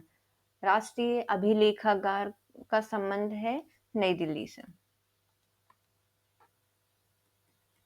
सलार जंग हैदराबाद से संबंधित है। राष्ट्रीय संग्रहालय नई दिल्ली में है। राष्ट्रीय पुस्तकालय कोलकाता में है। राष्ट्रीय अभिलेखागार नई दिल्ली में है। चांदी का टका किसके द्वारा चलवाया गया था? इसको चलवाया था इल्तुतमिश ने। दीवान ए अमीर को ही इसकी स्थापना कराई गई थी मोहम्मद बिन तुगलक के द्वारा। दारुल शफा फिरोज शाह तुगलक के द्वारा स्थापित किया गया था और शहनाई मंडी अलाउद्दीन खिलजी के द्वारा स्थापित किए गए थे। चांदी का टका इल्तुतमिश ने चलवाया था। दीवाने अमीर को ही मोहम्मद बिन तुगलक की है। दारुल शफा फिरोज शाह तुगलक का है और शहनाई मंडी अलाउद्दीन खिलजी की है।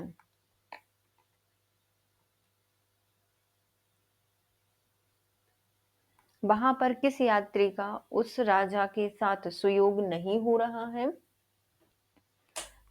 जिसके शासनकाल से संबंधित था?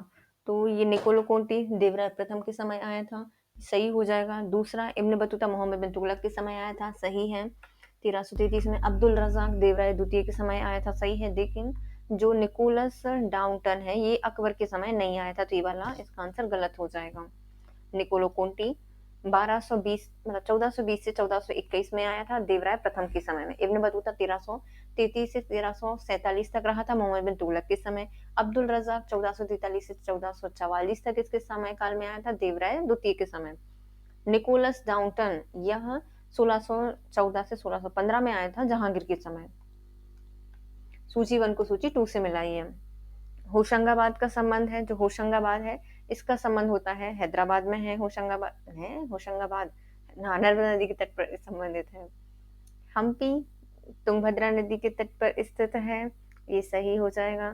तीसरा श्रीरंगपट्टनम कावेरी के तट पर स्थित है, क्योंकि कावेरी 3 द्वीप का बनाती है, श्रीरंगम श्रीरंगपट्टनम। और है जो हैदराबाद है वह मूसी नदी के तट पर स्थित है।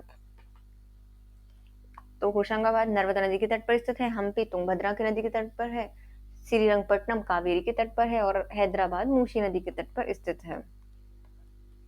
अब आते हैं जोधपुर क्षेत्र और उनसे संबंधित मतलब कुछ सूची 1 को सूची 2 से मिलानी है। जोधपुर का क्षेत्र किससे संबंधित है?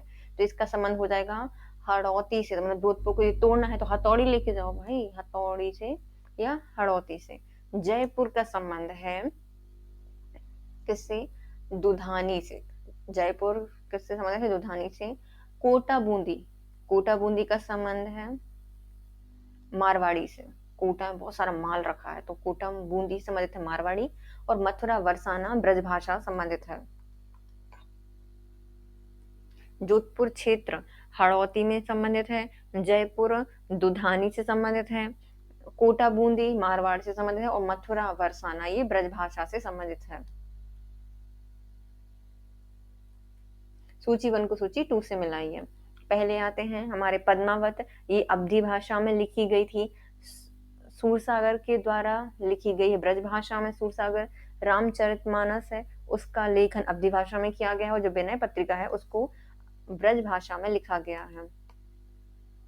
पद्मावत की रचना अवधी भाषा में की थी मलिक मोहम्मद जायसी के द्वारा। सूरसागर ब्रजभाषा में लिखा गया है। रामचरितमानस अवधी भाषा में लिखी गई है, और जो विनय पत्रिका है इसको ब्रजभाषा में लिखा गया है। निम्नलिखित में से कौन सा चित्रकार है जो कि बीकानेर चित्रकला शैली से जुड़ा हुआ नहीं है? तो ऐसे जो बीकानेर चित्रकला से नहीं जुड़े हैं तो उनका नाम हो जाएगा नानक राम, जबकि शाह मोहम्मद, जयकिशन, माथेरण एवं आबू हमीद इनका संबंध बीकानेर से है। बीकानेर चित्रकला शैली से जुड़े हुए चित्रकार में आते हैं जयकिशन, माथेरण, शाह मोहम्मद, आबू हमीद, रामलाल, मस्तराम, शाहदीन हामिद, रुकनुद्दीन, साहिबदीन, ये सब किससे संबंधित हैं? इनका संबंध है बीकानेर चित्रकला से। रुको देखो, पहले आते हैं जय किशन की बोलेंगे। बीकानेर जाएंगे, जय किशन की बोलेंगे, मतलब रण देख लो है ना, माथे पर रण लिखा है। शाह के अब्बू के शाह पर लिखा है ना। रामलाल, राम जाकर लाल कर देंगे मस्तक। शाहदीन शब्द देखेंगे दिन में, रुको देखना पड़ेगा। रुकनुद्दीन और साहिबुद्दीन इनका संबंध किससे है? बीकानेर चित्रकला से संबंधित है।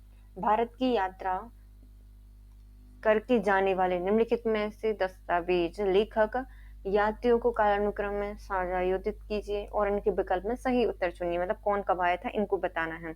पहले आते हैं मोहम्मद इब्न अहमद अबू रेहान अल-बरूनी, सबसे पहले ये आए थे। उसके बाद आए हैं अब्दुल रज़्ज़ाक, नहीं, इब्न बतूता आया उसके बाद, फिर अब्दुल रज़्ज़ाक बाद में आते हैं, ये विजयनगर साम्राज्य में आते हैं। और उसके सबसे बाद में आए हैं मोहम्मद वली वल्की।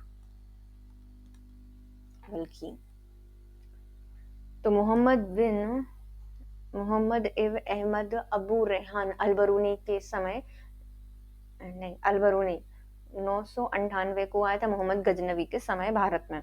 इब्न बतूता 1333 में मोरक्को से आया था मोहम्मद बिन तुगलक के दरबार में। अब्दुल रज़ाक कमाल अल-दीन इब्न इशाक अल समरकंदी, ये 1442 से 1443 में आए थे। देवराय द्वितीय के समय विजयनगर साम्राज्य में फारस के शासक के राजदूत के रूप में आए थे।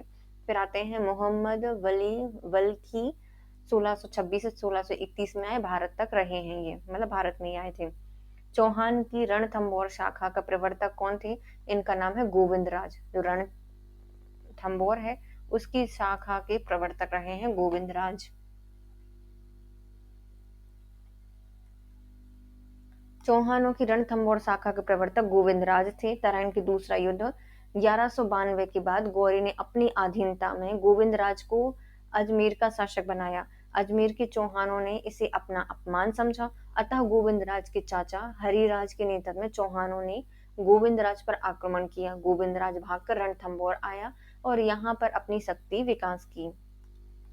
खिजराबाद किस नगर का नाम है? जो खिजराबाद है ये चित्तौड़ का नाम है। अलाउद्दीन खिलजी के द्वारा जनवरी 1303 में चित्तौड़ पर आक्रमण करके वहां के शासक राजा रतन सिंह को पराजित कर उस पर अधिकार किया और सुल्तान ने चित्तौड़ का नाम खिजराबाद रखा था और अपने पुत्र खिजर खां को देकर स्वयं दिल्ली चला गया था। सामंतवाद के अंतर्गत जागीर या कीर्फ और जागीरदारी बासलेज में मूलभूत अंतर क्या है? तो दोनों में अंतर है कि जागीर संपत्ति अवयव था, जबकि जो जागीरदारी जो है वह व्यक्तिगत अवयव होती थी। मुगलों के शासनकाल में जागीरदारी प्रथा व्यापक रूप से प्रचलित थी, जो कि अंत में उसके पतन का कारण बनी। जागीरें परिवर्तनशील होती थी, वह किसी मनसबदार के पास 3 या 4 वर्षों से अधिक नहीं रहती थी, अर्थात जागीर संपत्ति अवयव थी। वहीं जो जागीरदारी है वह व्यक्तिगत अवयव होती थी, क्योंकि इसका स्थानांतरण हो जाता था, इसमें उससे कोई फर्क नहीं पड़ता था। भू राजस्व का अधिकांश भाग जागीरदार के पास ही होता था।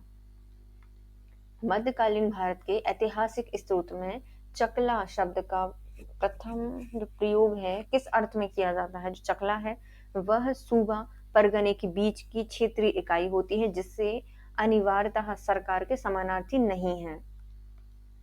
चकला मुगल शासन में सरकार और परगने के बीच की इकाई को कहा जाता है। इसका अस्तित्व शाहजहां के काल में था। निम्नलिखित में से कौन सा कथन सही नहीं है, ये बताइए। तो खालिसा शरीफा के अंतर्गत साम्राज्य के खजाने के लिए संग्रह करके रखा जाता था, तो ये सही हो जाएगा। दूसरा बोल रहे हैं 15, दूसरा बोला जा रहा है जागीर की लगातार अदला बदली होती रहती थी। ऐसा संभव था कि एक ही समय जो कि क्षेत्र खलीसा के अधीन हो, उसके बाद में जागीर में स्थानांतरित कर दिया जाए, तो ये भी सही है। दोनों सही हो जाएंगे। जागीरों के आवंटन में जमादारमी को कोई भूमिका नहीं होती थी, तो ये गलत है।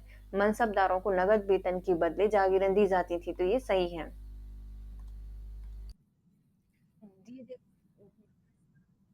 जमींदारों के आवंटन में जमींदारियों की कोई भूमिका नहीं होती थी, ये गलत है। जागीर के अनुमानित आय को जमा या जमादारी कहा जाता था, जमादामी। इसके आधार पर जागीरदारों का आवंटन किया जाता था, जबकि जो खालिसा शरीफा है इसके अंतर्गत साम्राज्य के खजाने के लिए कर संग्रह किए जाते थे। सरकारों की नकद वेतन के बदले जागीरें दी जाती थी। यही नहीं, जागीरों की लगातार अदला बदली भी होती रहती थी। संगीत के संबंध में निम्नलिखित में कौन सा कथन सही नहीं है, ये बताइए, है ना? तो संगीत में शास्त्रीय संगीत से संबंधित कृति लज्जत ए सिकंदरी की रचना सिकंदर या सुल्तान सिकंदर के समय में हुआ था, तो ये सही है। अबुल फजल ने 36 संगीतकारों के नाम बताए हैं जिन्होंने अकबर के दरबार में स्वर एवं वाद्य संगीत बजाया था, ये भी सही है। शाहजहां ने अपने दरबार में ना तो संगीत को प्रोत्साहित किया और ना ही संगीतकारों को पुरस्कार दिए थे। उनकी स्थापना में थी, तो ये गलत हो जाएगा। स्थापना को बिल्कुल भी प्रोत्साहित नहीं किया था, तो ये वाला गलत हो जाएगा। औरंगजेब ने अपने शासनकाल के प्रारंभिक 10 वर्षों के दौरान सामान्यतः संगीतकारों को पुरस्कार किए थे, और ऐसा लगता है कि वह संगीत के प्रति समर्पित भी है। सही हो जाएगा। तीसरा वाला गलत है। शाहजहां अत्यंत प्रसिद्ध संगीत प्रतिभा और दीवानी इतिहास में प्रतिदिन संगीत सुनता था। वह स्वयं एक अच्छा गायक था। शाहजहां के दरबार में लाल खां, खुशहाल खां और विलास खां प्रमुख संगीतज्ञ थे। शाहजहां के काल में भी संगीत की नई नई शैलियों का विकास हुआ था। निम्नलिखित में से कौन सा कर मुक्त व्यापार सुविधाएं प्रदान करने और करों में कमी नहीं किए जाने की शैली होती है? तो कर मुक्त व्यापार यानी जो सुधार है उनको प्रदान करना और कर में कमी किए जाने की श्रेणी के अंतर्गत आते हैं। इसमें सही दाम, मापा और राहदारी, तो दिखाएगा सही दाम और मापा, तीनों में क्या होगा, ये करों की कमी के लिए किए जाने की श्रेणी के अंतर्गत आते हैं। सही मापा और राहदारी की मुद्रा व्यापार संबंधी प्रदान करने एवं करों में कमी किए जाने की श्रेणी के अंतर्गत आते हैं। ठेकेदारी पर राजस्व की वसूली को नियोक्ता कहा जाता था। जो ठेकेदारी पर राजस्व की वसूली होती थी, उसे क्या कहा जाता था? नियोक्ता कहा गया है। निम्नलिखित कथनों में से कौन सा सही नहीं है, ये बताने हैं। ओके, पहला, पूर्व मध्यकालीन भारत में सांप्रदायिक धार्मिक समूहों का विकास हुआ। इनमें से भक्ति पर बल देने वाले सिद्धांतवादी संप्रदाय लोकप्रिय हुए थे, तो ये वाला गलत हो जाएगा। दूसरा, मंदिर राजनीतिक, सामाजिक, सांस्कृतिक और आर्थिक कार्यों के गतिशील स्थल बन गए थे, तो ये मंदिर की बात की थी। ये गलत हो जाएगा।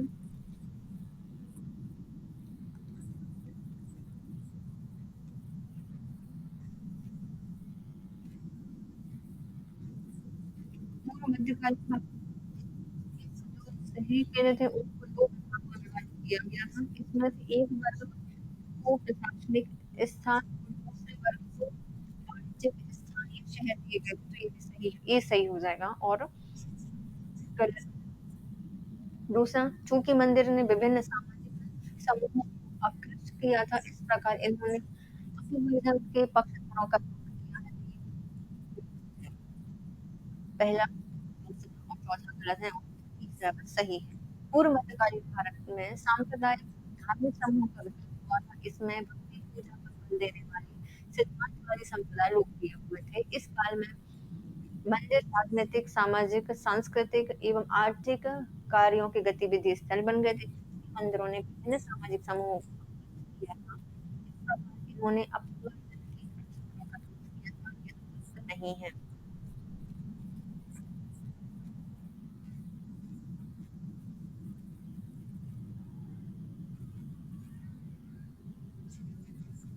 भारत और उज्बेकिस्तान के दो बादशाहों के नाम बताइए जो कि हिंदू कुश और हिंदू कुश दोनों साम्राज्यों की सीमा तय करने पर सहमत हुए हैं।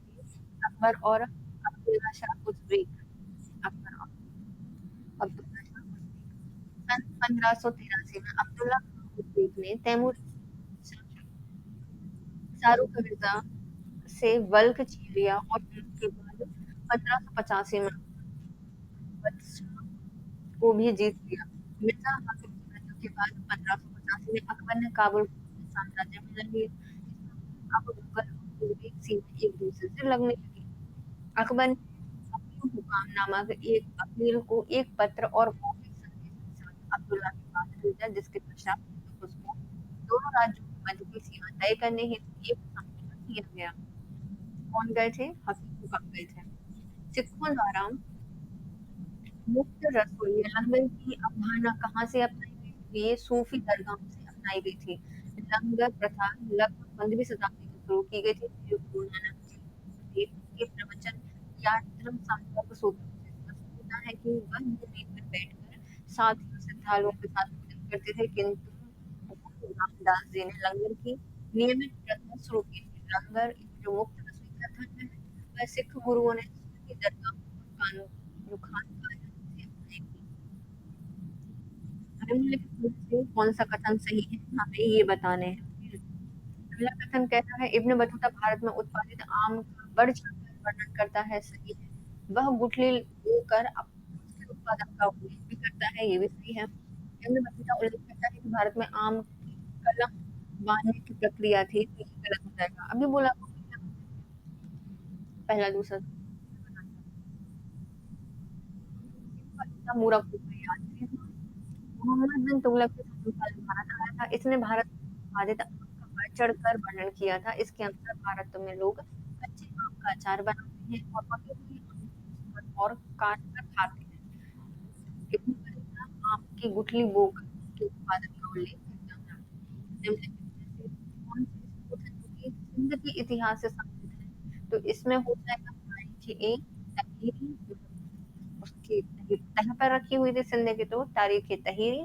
और दूसरा आता है मतहर ए शाहजहानी, तो पूरा जहाज शाहजहानी, तो मतहर ए शाहजहानी। तारीख ए मीर ताहिर मोहम्मद यासियानी द्वारा लिखी गई है, जबकि मजहर ए शाहजहानी के लेखक इशरफ मिरान है। ये पुस्तक सिंध के इतिहास से संबंधित एक अद्भुत स्रोत है।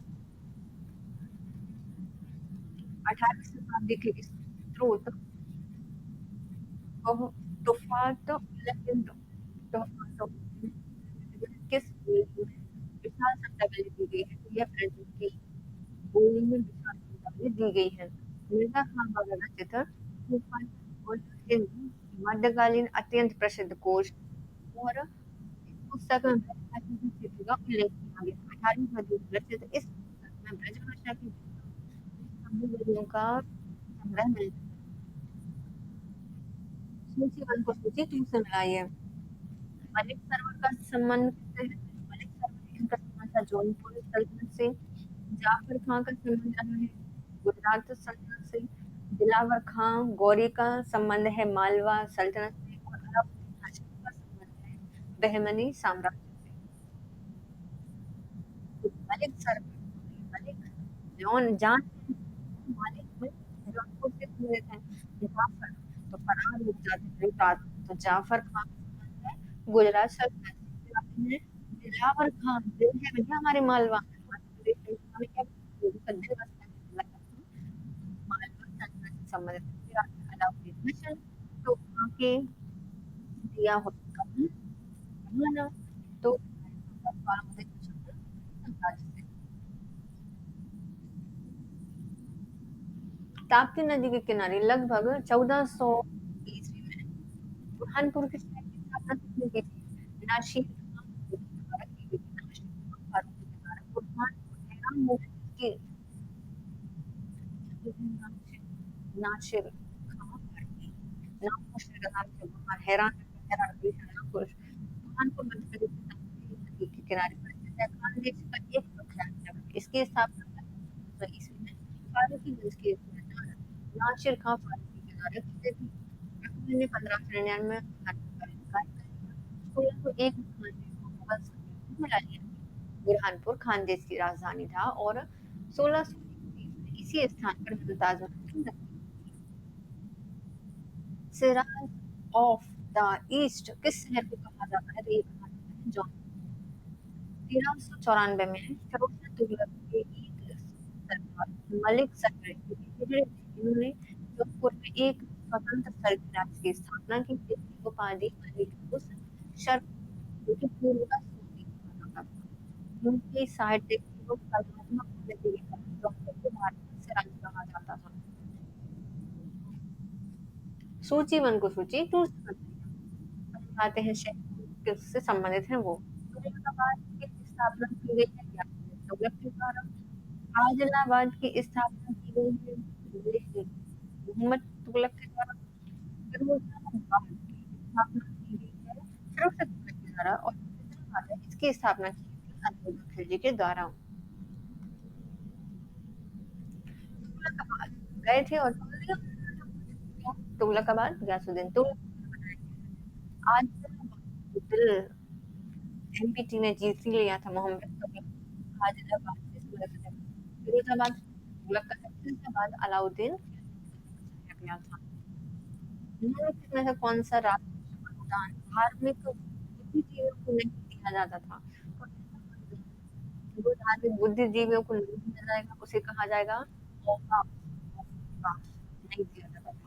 जबकि अमला इजरार और इनाम बुद्धिजीवियों को दिया जाता था। अमलक इजरार और इनाम राजस्व अनुदान धार्मिक बुद्धिजीवियों को दिया जाता था। औकाफ वक्फ परिसंपत्ति होती थी। वक्फ अरबी भाषा वक्फा शब्द से व्युत्पन्न मानता है इसका अर्थ होता है रोक कर अर्थात बांध कर रखना। रोक कर या बांध कर रखना। में कथन और कारण बताइए और हम कौन सा समय लेते वो बताना है। पहले कहते हैं कथन कह रहा है पूर्व मध्य काल में सामंतवाद की कुछ महत्वपूर्ण विशेषताएं पाई जाती थी परंतु यह यूरोपीय सामंतवाद से काफी भिन्न था। तो पहला क्या हो जाएगा सही है। दूसरा बोल रहे हैं कि दक्षिण भारत में पूर्व मध्य काल शहरी विकास का काल था जैसा कि शिल्प व्यापार एवं व्यापार संस्थान शहरी केंद्र के विकास से स्पष्ट होता है। तो ये भी सही हो जाएगा। ये दोनों ही सही है लेकिन इसे सही नहीं कर रहा है। पूर्व मध्य काल में भारत में साम्राज्यवाद की कुछ महत्वपूर्ण विशेषता पाई जाती थी परंतु यह यूरोपीय सामंतवाद से इस अर्थ में भिन्न था कि भारतीय सामंतवाद में कृषि दासता संवर्धन एवं मैनर व्यवस्था का अभाव दिखता है इसलिए भारतीय सामंतवादों को अर्थ सामंती कहा जाता है। दक्षिण भारत में पूर्व मध्यकाल शहरी विकास का काल था जैसे कि शिल्प व्यापार एवं शहरी केंद्रों के विकास से स्पष्ट होता है। निम्नलिखित में से कौन सा यौन सम्मिलित नहीं है ये बताइए। जहांगीर के समय आए थे विलियम हॉकिंस, अकबर के समय थॉमस वो नहीं आए तो ये गलत हो जाएगा। शाहजहां के समय ट्रेवलियर्स आए थे और औरंगजेब के समय मनुष्य आए थे, ये सही है। थॉमस और अंग्रेज सम्राट जेम्स प्रथम का जहांगीर के दरबार में 1615 में आया था। अपनी व्यापारिक सुविधाओं को प्राप्त करने के उद्देश्य से उसने नूरजहां, आशा खां और खुर्रम को बहुत अपने पक्ष में कर लिया। जहांगीर ने एक फरमान जारी कर अंग्रेजों को व्यापारिक सुविधा प्रदान की थी। यह मुगल दरबार में 3 वर्ष तक रहा था, जहाँ ने उसे खान को उपाधि दी थी और इसने पूर्व द्वीपों की यात्रा की थी और अपनी पुस्तक में पूर्व द्वीपों की यात्रा पुस्तक लिखी थी। मुझे मुझे तो उसे बताइए। पहले आता है चचनामा, इसमें वर्णन है सिंध का, चचनामा में चर्चा की गई है सिंध की। फिर आता है रियाज उल सलातीन, जो रियाज उल सलातीन इसमें बंगाल की भाषा या वर्णन किया गया है। विराट ए अहमदी, इसमें गुजरात का वर्णन किया गया है। नुक्साई दिल खुशा जो है वह भीमसेन के द्वारा लिखी गई है और इसमें दक्कन का वर्णन किया गया है।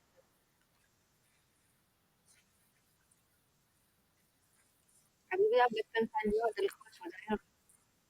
चचनामा में सिंध का वर्णन है। रियाज उल सलातीन, सालों लग गए बंगाल जाने के, सलातीन में बंगाल का वर्णन किया गया है। या विराट ए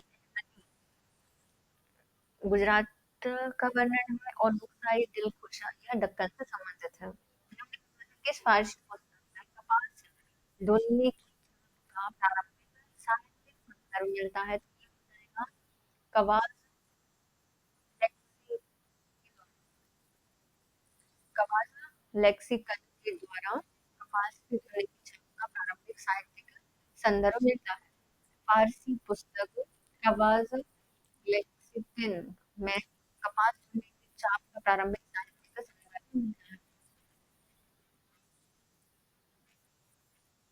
शाहजहां पहला बादशाह था जिसने माही मिरासिम नाम पर एक नए ध्वज की शुरुआत की।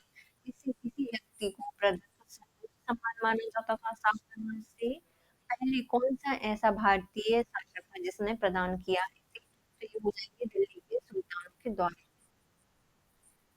माही मिरासिम नामक एक ध्वज जो कि भारत में मुगल काल में किसी व्यक्ति को दिए जाने वाला सर्वोच्च सम्मान होता था तथा यह केवल उनको दिया जाता है जिनकी रैंक 7,000 या उससे ऊपर की होती थी। यह ध्वज शाहजहां के समय प्रदान किया जाने लगा था। यह पूर्व इससे पूर्व यह झंडा दिल्ली के जो सुल्तान है सल्तनत के सुल्तान उनके द्वारा दिए जाते थे। बनारसी दास ने 1641 में किस भाषा में एक अति रोचक आत्मकथा अर्ध कथानक लिखी है? तो ये लिखी गई थी ब्रज भाषा में। बनारसी दास मूलतः एक श्रीमल जैन व्यापारी और कवि थे। वे अपनी काव्यात्मक आत्मकथा 1641 में लिखते हैं। यह आत्मकथा ब्रज भाषा में पद्यबद्ध आत्मचरित्र यह किसी भारतीय भाषा में लिखी गई प्रथम आत्मकथा है। जिस समय उन्होंने इसकी रचना की थी उस समय उनकी आयु 35 वर्ष थी। जैन परंपरा में जीवन 110 वर्ष तक माना जाता है, इसलिए आत्मकथा को अर्धकथनांक कहा गया है। भारत में पुर्तगालियों द्वारा जो प्राप्त किए गए स्थान है उनके वर्ष को सम्मिलित करना है कौन से वर्ष से कौन सी जगह जीती गई है या उनको प्राप्त की है। पहले आता है कालीकट, काला काला कट 1500 में, काला काला ये लोग काले काले काले तो कालीकट और दिए इनकी अंक तो 1500 में। कन्नौर, जो कन्नौर है उसको 1502 में स्थापित किया गया। धाबो धावा बोला गया है दो दो का तो 522 में 1522 में। और पिन्नानी 25 में 1525 में पिन्नानी।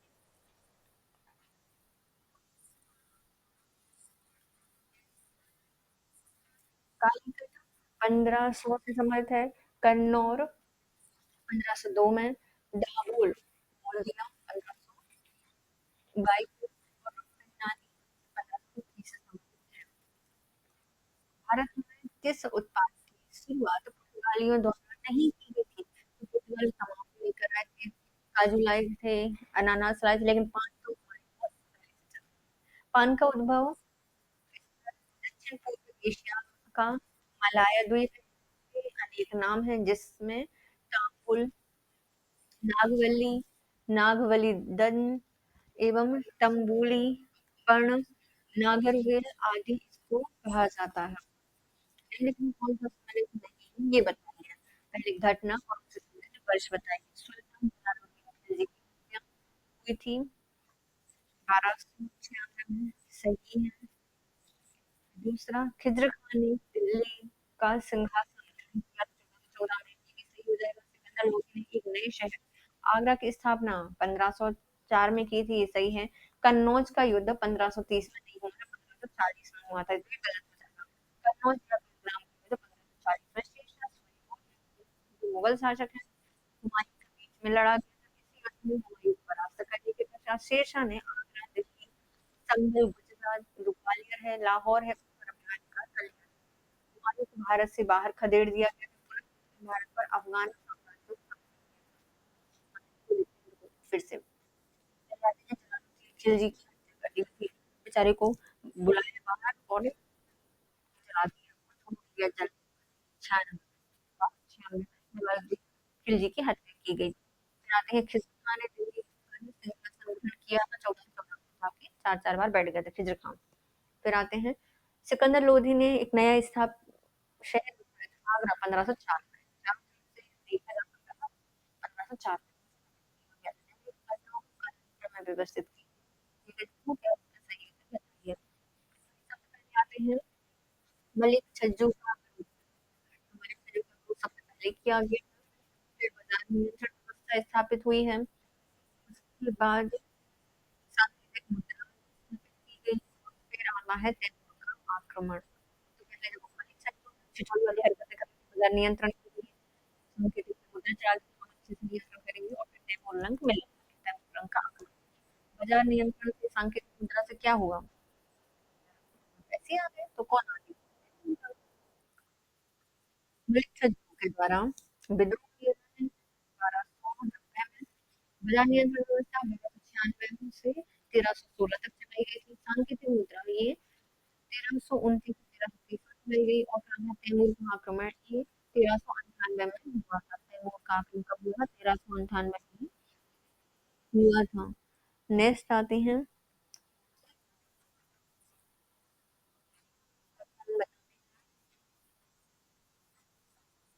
ये राजतरंगी के रचनाकार कौन थे? ती राजतरंगी है, इसके लेखक हैं जोनदास। जोनदास अपने जोन में जा गए थे। दूसरी राजतरंगी पहली कढ़ा के द्वारा लिखी गई है, दूसरी जोन में जाकर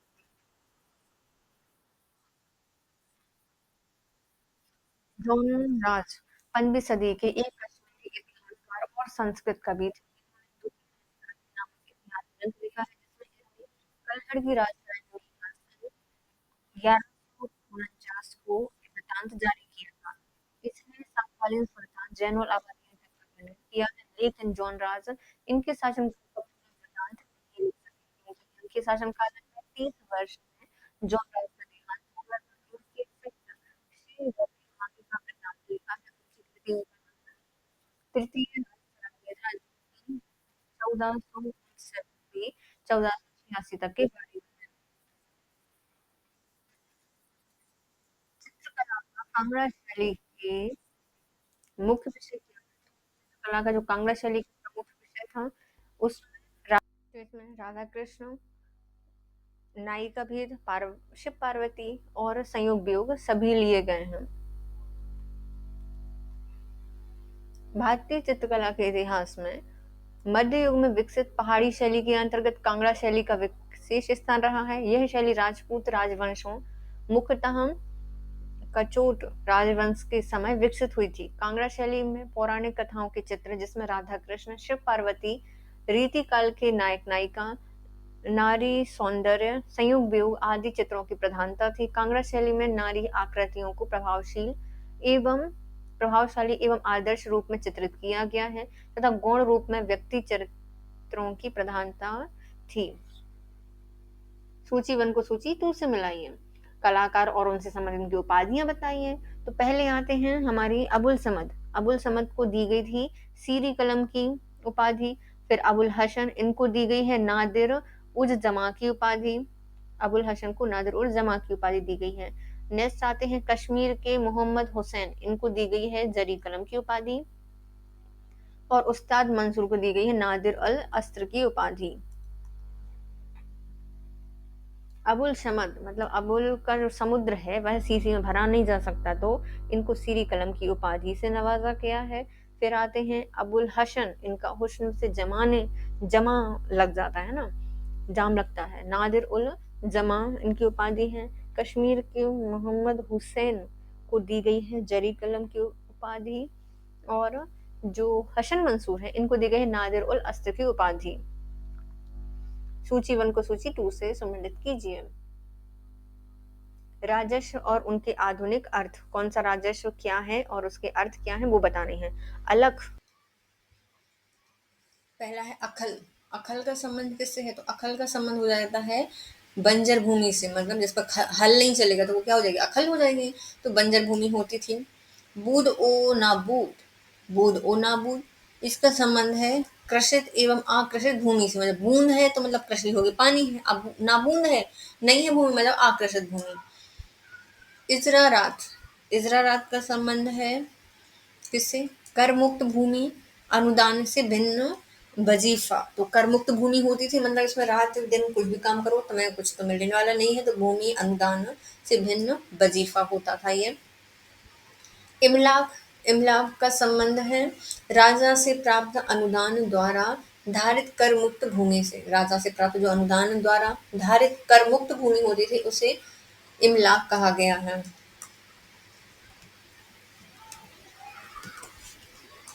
अखल, यह बंजर भूमि होती थी। बूंद ओ ना बूंद, यह कृषित आकृषित भूमि है। इदरारात, यह कर मुक्त भूमि अनुदानों से भिन्न वजीफा होती थी। नेक्स्ट है इमलाक। इमलाक का संबंध है राजा से प्राप्त अनुदान धारित कर मुक्त भूमि, जो राजा से मिलती थी अनुदान द्वारा धारित कर मुक्त भूमि होती थी। मौलाना कबीर सुल्तान के शिक्षक थे, लेकिन ज्ञान प्राप्ति के लिए वे हेरत चले गए थे, हेरात चले गए थे। सुल्तान ने उन्हें वहां से बुलवाया और शेख अल इस्लाम के पद पर नियुक्त किया। कश्मीर के इस सुल्तान की पहचान कीजिए जिसने अपने शिक्षक को सम्मानित किया है, तो इनका नाम हो जाएगा जैनुल आबादीन। मतलब इतना अच्छा कौन हो सकता है? जैनुल आबादीन हो सकते हैं, कश्मीर के अकबर कहे जाते हैं। सुल्तान गयासुद्दीन उद दीन जैनुल आबादीन के मध्यकालीन कश्मीर के 1420 से 1470 तक राज करने वाले सुल्तान हैं। इनका राज्य आधुनिक भारत में जम्मू कश्मीर राज्य में विस्तृत था। वे मध्यकालीन कश्मीर के सबसे महान शासकों में गिने जाते हैं। इन्होंने सर्वधार्मिक उदारता एवं प्रशासनिक निपुणता के साथ राज्य किया था। इन्होंने अपने शिक्षक मौलाना कबीर को शेख अल इस्लाम के पद पर नियुक्त किया था और उन्हें सम्मानित भी किया था। हिंदू एवं इस्लाम कश्मीरी लोग इन्हें बुढ़ शाह अर्थात बड़े शाह, महान शाह के नाम से याद रखते हैं। इन्हें इन्हीं उपलब्धियों के कारण ही कश्मीर का अकबर कहा जाता है। नीचे दिए गए कथन हैं, इसमें से हमें बताना है कथन और कारण को सही चुनना है।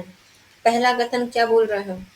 कथन कह रहा है गिलोम एडम ने इस मान्यता के आधार पर कि मामलुक मिस्र दोनों का समान शत्रु होगा, लैटिन ईसाइयों और इल्खानिद ईसाई के बीच में गठबंधन के पक्ष का समर्थन किया था। तो ये सही हो जाएगा। किसने किया? गिलोम एडम ने मान्यता के आधार पर मामलुक मिस्र दोनों का समान शत्रु होगा, लैटिन ईसाई एवं इल्खानिद ईरान के मध्य गठबंधन के पक्ष के समर्थन दिया था। तो ये सही हो जाएगा। दूसरा, मिस्र के साथ लाल सागर से होकर भारतीय व्यापार की नाकाबंदी के लिए नौसैनिक अवरोध बड़ा करने की धारणा एवं योजना एक नया विचार था, किंतु इसे कभी भी व्यवहार में नहीं लाया जा सका। तथापि लगभग 2 सदियों बाद पुर्तगालियों ने इसे क्रियान्वित किया था। दोनों सही हो जाएंगे और जो कथन है या तर्क है वह कथन की सही व्याख्या करता है। गुलाम एडम ने मामलुक मिस्र का समान शत्रु लैटिन ईसाइयों एवं इलखनिद ईरान के बीच गठबंधन के पक्ष का समर्थन किया है और तथा कहा था कि मिस्र लाल सागर से होकर भारतीय व्यापार की नाकाबंदी के लिए नौसैनिक अवरोध खड़ा करने की अवधारणा को कभी भी व्यवहार में नहीं लाया जा सका, लेकिन आगे चलकर पुर्तगालियों ने इसे क्रियान्वित करने में मदद की और जिससे मिस्र लाल सागर से होकर भारत के व्यापार की नाकाबंदी करने में सफल रहे। शेख वाजिद के आध्यात्मिक उत्तराधिकारियों को अलग-अलग क्षेत्रों में अलग-अलग नामों से जाना जाता है। इस संबंध में निम्नलिखित में से कौन सा सुमेलित नहीं है, ये बताइए। इश्किया मध्य एशिया या ईरान में कहे जाते थे। विस्तामिया यह तुर्की में कहे जाते थे। सत्तारिया ये भारत में कहे जाते थे। ये सही हो जाएगा, लेकिन नूर बख्शिया ईरान में नहीं थे। शेख वाइजिया के आध्यात्मिक उत्तराधिकारी हैं ये। तो इश्किया इश्क करोगे भैया मध्य में जाना पड़ेगा आपको, बिल्कुल सेंटर में जाना पड़ेगा। तो मध्य एशिया ईरान से समझ हैरान हो जाओगे, नहीं जा पाओगे। फिर आता है विस्तारिया, विस्तार जितना टूटोगे उतना विस्तार होगा, तो विस्तारिया का संबंध है तुर्की से। फिर आती है सतारिया, बिल्कुल सबके साथ सबका विकास भारत लेके चलता है सतारिया। फिर नूर बख्शिया ये मिस्र में था, तो नूर भैया मिस्र में देखने को मिलता है आपको। वहां पर तो है ये पिरामिड वगैरह है ना, तो नूर बख्शिया मिस्र से संबंधित है। निम्नलिखित में से कौन से लेखक और उनकी रचनाओं का युग्म सही नहीं है, ये बताइए। हसन निजामी तारीख ए शाही से संबंधित है, ये गलत हो जाएगा, ए सुमिलित नहीं है। मिनहाज सिराज के द्वारा तबकात नासिर लिखी गई है। अमीर खुसरो के द्वारा हशत विहिशत लिखी गई है। जियाउद्दीन बनी के द्वारा फतवाई जहांदारी लिखी गई है, ये सही हो जाएंगे। अहमद यादगार तारीख याद नहीं रहती, तो अहमद यादगार के द्वारा लिखी गई तारीख शाही। मिनाज इस सिराज के द्वारा तबकात नासिर लिखी गई है। अमीर खुसरो के द्वारा हशत विहिशत लिखी गई है और जियाउद्दीन बन्नी के द्वारा फतवाई जहांदारी लिखी गई है। और जबकि जो ताज उल माशिर नामक ग्रंथ है उसकी रचना हसन निजामी ने की है। तो ताज उल माशिर की रचना की है हाशन निजामी के द्वारा। अब आते हैं कथन और कारण फिर से, है ना।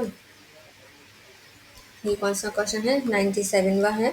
और इसमें कथन कारण कह रहे हैं कि कथन कह रहा है चंगेज खां के परिवार का अर्थ देवीय मूल एवं उनकी सफलता तथा जीवन वृत्त ने उनके खानदान की प्रेरणा रैब की वस्तु बना दिया था। इन्होंने 16वीं सदी तक अपने परिवार की संप्रभुता आक्षुण बनाए रखी थी, सही हो जाएगा। चंगेज खां वंश का सम्मोहन ऐसा था कि तैमूर ने भी चंगेज खां के वंशज के नाम पर ही अपनी शक्ति का प्रयोग करना उपयुक्त समझा और अमीर और बेग की विनम्र उपलब्धियों से ही संतुष्ट रहे। दोनों सही हैं और उसकी सही व्याख्या भी करते हैं।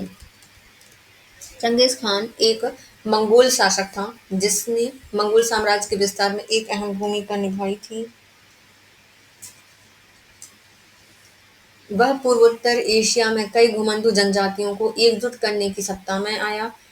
चंगेज खां आधुनिक युग में चीन, कोरिया, काकेशस, मध्य एशिया, पूर्व यूरोप, पश्चिमी एशिया के महत्वपूर्ण हिस्सों पर विजय प्राप्त की। वर्तमान में मंगोलियाई लोगों ने मंगोलिया के संस्थापक पिता के रूप में जाना जाता है। इन्होंने इनकी विजय एवं जीवन वृत्तांत से तैमूर का इतना प्रभाव हुआ था कि इनके वंशगत के नाम अपनी शक्ति का प्रयोग करके उपयुक्त समझा और अमीर या बेग की विनम्र उपाधि से ही संतुष्ट रहे। कश्मीर के निम्नलिखित चक शासकों को सही कालानुक्रम में विभक्त कीजिए।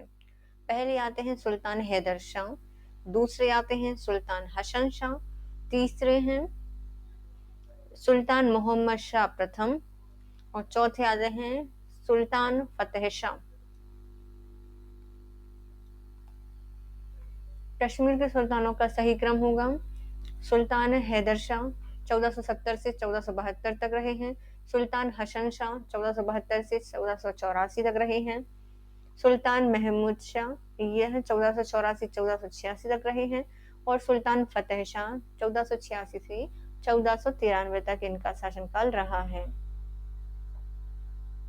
शूहा भट्ट ने सुल्तान पर इतना दबाव बनाया कि उनकी सलाह पर सुल्तान ने सभी ब्राह्मणों एवं शिक्षित हिंदुओं को आदेश दिया कि उन्हें मुसलमान बन जाना चाहिए।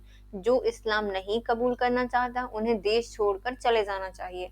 उपयुक्त कथन फरिश्ता ने किस सुल्तान के बारे में जिक्र किया है? तो ये कहा था कश्मीर के सुल्तान सिकंदर के बारे में फरिश्ता के द्वारा लिखा गया है। कश्मीर के सुल्तान सिकंदर 1389 से 1413 तक धर्मांध शासक रहे हैं। इन्होंने ब्राह्मण मंत्री शूहा भट्ट और उनके इस्लाम धर्म ग्रहण करना स्वीकार किया था। वे उनके कहने पर हिंदुओं पर अत्यधिक अत्याचार किए गए थे। वे बुद्ध शिकन के नाम से जाने जाते हैं। क्या कहा जाता है इनको? बुद्ध शिकन। मतलब क्या होता है? मूर्तियों को तोड़ने वाले को बुद्ध शिकन कहा जाता है। नीचे दिए गए वक्तव्य में से कथन कारण को हमें सही जमाना है। पहले कर रहे हैं कि बंगाल के सुल्तान रुकनुद्दीन बरबक शाह प्रथम बंगाली साम्राज्य के महान शासक थे। तो ये सही हो जाएगा। रुकनुद्दीन बरबक शाह प्रथम बंगाल साहित्य के महान संरक्षक थे।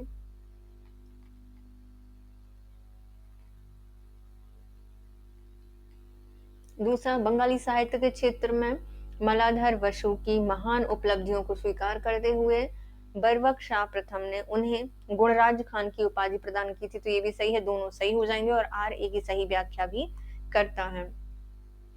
बंगाल का सुल्तान रुकनुद्दीन बरबक शाह प्रथम 1459 से 1474 तक बंगाली साहित्य के महान संरक्षक थे। इन्होंने श्री कृष्ण विजय के रचित मलाधार वसु को गुणराज खां की उपाधि से विभूषित किया था।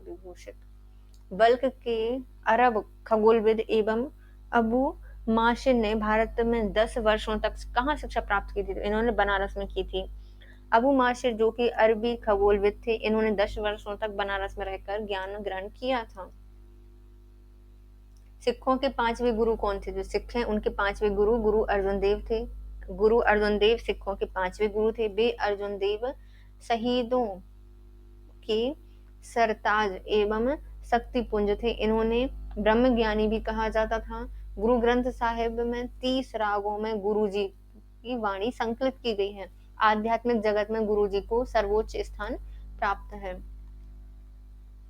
पद्मावती कथा के रचयिता कौन है? पद्मावती कथा के रचयिता हैं मलिक मोहम्मद जायसी। पद्मावती कथा रचनाकार मलिक मोहम्मद जायसी हैं। कुतुबन नामक मुस्लिम कवि ने हिंदू पौराणिक नायकों पर अवधी भाषा में मृगवती नामक ग्रंथ लिखा है। मुल्ला दाऊद के द्वारा 14वीं शताब्दी में चंद्रायन की रचना अवधी भाषा में की गई है। नीचे दिए गए कथन और कारण को बताइए कौन सा इसमें से सही हो जाएगा। पहला है, मंगोलों ने अंतर महाद्वीपीय साम्राज्य चंगेज खां के नेतृत्व में 13वीं और 14वीं शताब्दी में स्थापित किया। सही है। उस महान खान की सैनिक उपलब्धियां आश्चर्यकारी थीं और वे सैन्य रणनीतियों में नवोन्मेष करने की उनकी योग्यता का परिणाम थी। तो दोनों ही सही हो जाएंगे और एक दूसरे की सही व्याख्या भी ये कर रहे हैं। मंगोल साम्राज्य में 13वीं और 14वीं सदी के दौरान एक विशाल साम्राज्य था। इस साम्राज्य का आरंभ चंगेज खां के द्वारा मंगोलियों के घुमंतु जनजाति के एकीकरण में से हुआ। मध्य एशिया में शुरू यह राज्य अंततः पूर्व से लेकर पश्चिम में जापान के सागर तक और उत्तर में साइबेरिया से लेकर दक्षिण में भारतीय उपमहाद्वीप तक फैल गया, जो चंगेज खां की सैन्य रणनीति तथा उसकी आक्रामकता का परिणाम था।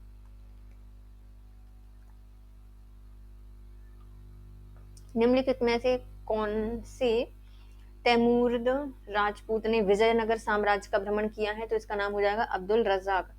देवराय द्वितीय के समय फारस ईरान का राजदूत अब्दुल रज़ाक ने विजयनगर साम्राज्य का भ्रमण किया, जो वहां के शासक मिर्जा शाहरुख के दूत के रूप में आए थे।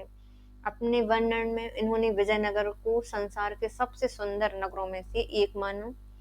इब्न बतूता फारस के मोरक्को का निवासी था। यह भारत में मोहम्मद बिन तुगलक के समय आया था। सूची 1 को सूची 2 से मिलाइए। भारत में गुलाब की खेती का प्रथम संदर्भ कहाँ पे मिलता है हमें? तो ये मिलता है 1422 में माहुआन में हमें सबसे पहले गुलाब की खेती का पहला संदर्भ या सीधा संदर्भ मिलता है माहुआन में 1422 में। रेशम उत्पादन का बंगाल में उल्लेख, जो रेशम उत्पादन है इसका बंगाल में उल्लेख कहाँ किया गया है, तो ये बर्नी के द्वारा किया गया है 1357 को। बीज बोने की जो भारतीय मशीन का प्रथम जानकारी है वो हमें दी गई है करेरे में, नहीं, वो बाबूसा के द्वारा दी गई है 1516 में, बाबूसा के द्वारा दी गई है बीज को बोने की मशीन की जानकारी। गन्ने की भारतीय कोल्हू की प्रथम जानकारी हमें मिली है करेरी 1695 में। गुलाब की खेती का प्रथम सीधा संबंध मिला है माहुआन 1422 से। रेशम उत्पादन का बंगाल में उल्लेख किया गया है, रेशम को बुनना है ना, तो मतलब बुनना बरनी में किया है 1357 में। बीज बोने का भारतीय मशीन का प्रथम जानकारी मिली है बारबोसा के द्वारा 1516 में। मक्के के भारतीय कोल्हू की प्रथम जानकारी करेरी 1695 से मिलती है। मध्यकालीन भारत में निम्नलिखित राजनीतिक घटनाक्रम को कालानुक्रम अनुसार व्यवस्थित करते हुए दिए गए विकल्प में से सही विकल्प का चुनाव कीजिए। सबसे पहले आते हैं उड़ीसा के गजपति साम्राज्य की स्थापना की गई, फिर जो बीजापुर हैं उनकी सल्तनत की स्थापना की गई दूसरे नंबर पर। तीसरे नंबर पर आते हैं गोवा पर पुर्तगालियों की विजय हुई, और चौथी आती है गोलकुंडा सल्तनत की स्थापना। गजपति राजवंश की स्थापना 1434 में कपिलेंद्र देव द्वारा की गई थी। बीजापुर सल्तनत की स्थापना 1489 में आदिल शाही द्वारा की गई थी। गोवा पर पुर्तगालियों का कब्जा 1510 में हुआ था। गोलकुंडा सल्तनत की 1518 में स्थापना हुई थी। किसने यात्रा वृतांत में भारतीय जनता की भौतिक अवस्था का वर्णन निम्न अनुसार किया है, जैसे आम जनता इतनी भीषण गर्मी में जीवन यापन करती है और उनके जीवन को सिर्फ अपार वंचना एवं घोर दुख के निवास स्थान के रूप में चित्रित एवं सही ढंग से वर्णित किया जा सकता है। तो ये फ्रांसिस्को पेलशेट का रेमिसेंटाई में इसका वर्णन किया गया है। फ्रांसिस्को पेलशेट के एक प्रसिद्ध डच व्यापारी थे जो कि डच ईस्ट इंडिया कंपनी के लिए सबसे अच्छे कंपनी जहाज के कमांडर के रूप में अपनी भूमिका के लिए जाने जाते थे। यह जहांगीर के काल में भारत आए थे, यहाँ तक 7 वर्षों तक रहे हैं। इन्होंने भारत के बारे में अपनी पुस्तक द रिमोनस्टिटी ऑफ फ्रांसिस्को पेलशेट में कहा है कि आम जनता इतनी भीषण गरीबी में अपना जीवन यापन करती थी कि उनके जीवन को सिर्फ दुखों और घोर निराशा के रूप में वर्णित किया जा सकता था। मलत उल अनवार के लेखक कौन है, तो मलत उल अनवार के लेखक होते हैं अमीर खुसरो। अमीर खुसरो का जन्म उत्तर प्रदेश के ईटा जिले के पटियाली नामक ग्राम में गंगा के किनारे हुआ था। इनकी प्रमुख पुस्तकों में किरान उल सादेन, मुफ्ता उल फितूह, खजाइन उल फितूह, आशिका, तुगलकनामा, मतलब उल अनवार है, मतलब उल अनवार आदि इनकी रचना है। महाराजा जय सिंह द्वितीय ने जंतर मंतर का निर्माण 5 स्थानों पर कराया था। उस एक जगह की पहचान करें जहां इन्होंने निर्माण नहीं कराया था।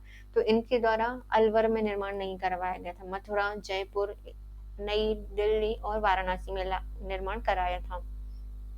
महाराजा जय सिंह द्वितीय ने जंतर मंतर का निर्माण कुल 5 स्थानों पर कराया था, जिसमें दिल्ली, जयपुर, मथुरा, उज्जैन, वाराणसी प्रमुख हैं। मुगल बादशाह फर्रुखशियर ने इन्हें सवाई की उपाधि दी थी। दिल्ली का जंतर मंतर समरकंद की वेधशाला से प्रेरित था। सभी जंतर मंतर को खगोलीय वेधशाला के नाम से जाना जाता है। 1719 में फर्रुखशियर के पदच्युति के पश्चात निम्नलिखित में से किस दरबारी गुट ने सैयद बंधुओं की शक्ति को समाप्त किया था, तो ये तुरानियों के द्वारा इनकी शक्तियां समाप्त की गई थी। रोशन अख्तर सैयद बंधुओं के सहयोग से ही सितंबर 1719 में मोहम्मद शाह की उपाधि के साथ मुगल सिंहासन पर बैठा।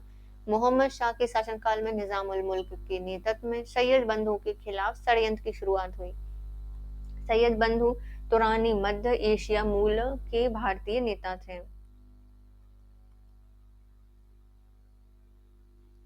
बंदा सिंह को किस बादशाह के आदेश से मृत्युदंड दिया गया था? तो बंदा सिंह को दिया गया था फर्रुखशियर के आदेश पर मृत्युदंड।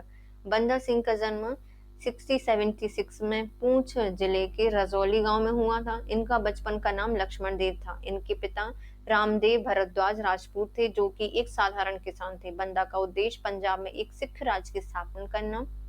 इसके लिए इन्होंने लोहगढ़ में अपनी राजधानी बनाई थी। गुरु नानक गुरु गोविंद सिंह के नाम से अपने सिक्के चलवाए थे और शेख राज की एक सील मोहर भी बनवाई थी। सरहिंद में मुगल अधिकारियों को हटाकर सिख अधिकारी नियुक्त किए थे। मुगलों से निरंतर संघर्ष चलता रहा।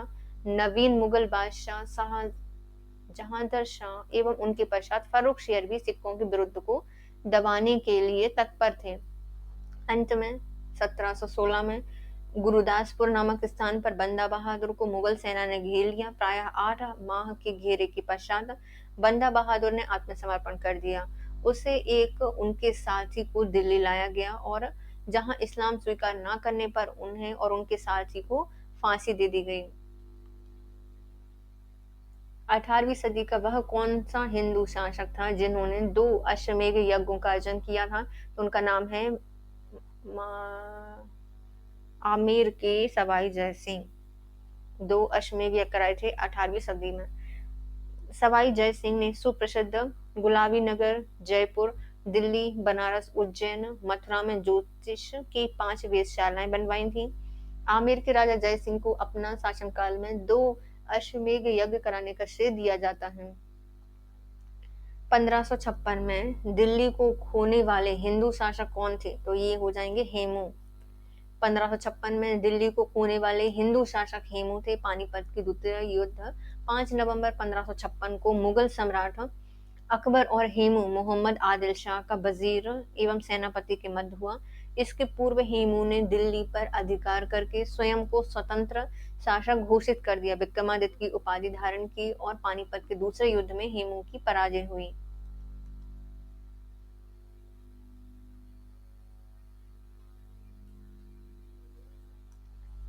मेहदवी आंदोलन की अगुवाई कर रहे शेख अब्दुल्ला नियाजी एवं शेख अलाई का उत्पीड़न निम्नलिखित किस शासक के समय हुआ है? तो ये इस्लाम शाह सूरी के समय हुआ था।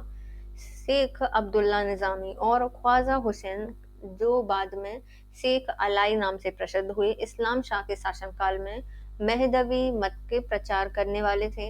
इन्हें मेहदवी धर्म के प्रचार को करने से मना किया गया था। शेख ना माने तो इस्लाम शाह ने आज्ञा दी कि इन्हें कोड़े मारे जाएंगे। 3 कोड़ा पड़ने पर ही शेख अलाई ने अपनी आत्मा मौत के फरिश्ते को स्वीकार कर लिया। आत्मा मौत के फरिश्ते को स्वीकार कर लिया।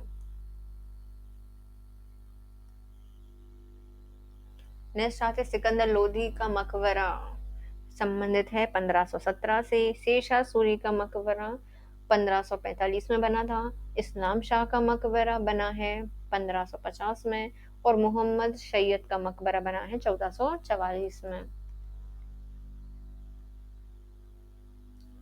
सिकंदर लोधी का मकबरा 1517 में, शेरशाह सूरी का मकबरा 1545 में, इस्लाम शाह का मकबरा 1550 में, मोहम्मद सैयद का मकबरा 1444 में। भारत में निम्नलिखित यात्रियों को उनके कालानुक्रम में व्यवस्थित कीजिए। सबसे पहले आते हैं अल बरूनी गजनी के समय, फिर उसके बाद आएंगे इब्न बतूता मोहम्मद बिन तुगलक के समय, फिर सईद अली रशीद, फिर उसके बाद आएंगे विलियम फिंच, ये अंग्रेज थे। विलियम फिंच सबसे लास्ट में आएंगे। अल बरूनी 1024 से 1030 तक रहा मोहम्मद गजनबी के समय। इब्न बतूता 1333 में आया था मोहम्मद बिन तुगलक के समय। सदी अल रईश ये 1556 में आए थे अकबर के समय, और विलियम फिंच ये 1608 में आए थे जहांगीर के समय। मध्यकालीन भारत में कितनी किस्म की दर्शनी हांडी होती थी? जो हुंडियां होती थी कितनी प्रकार की होती थी? तो इसमें होती थी मुख्यतः 2 प्रकार की।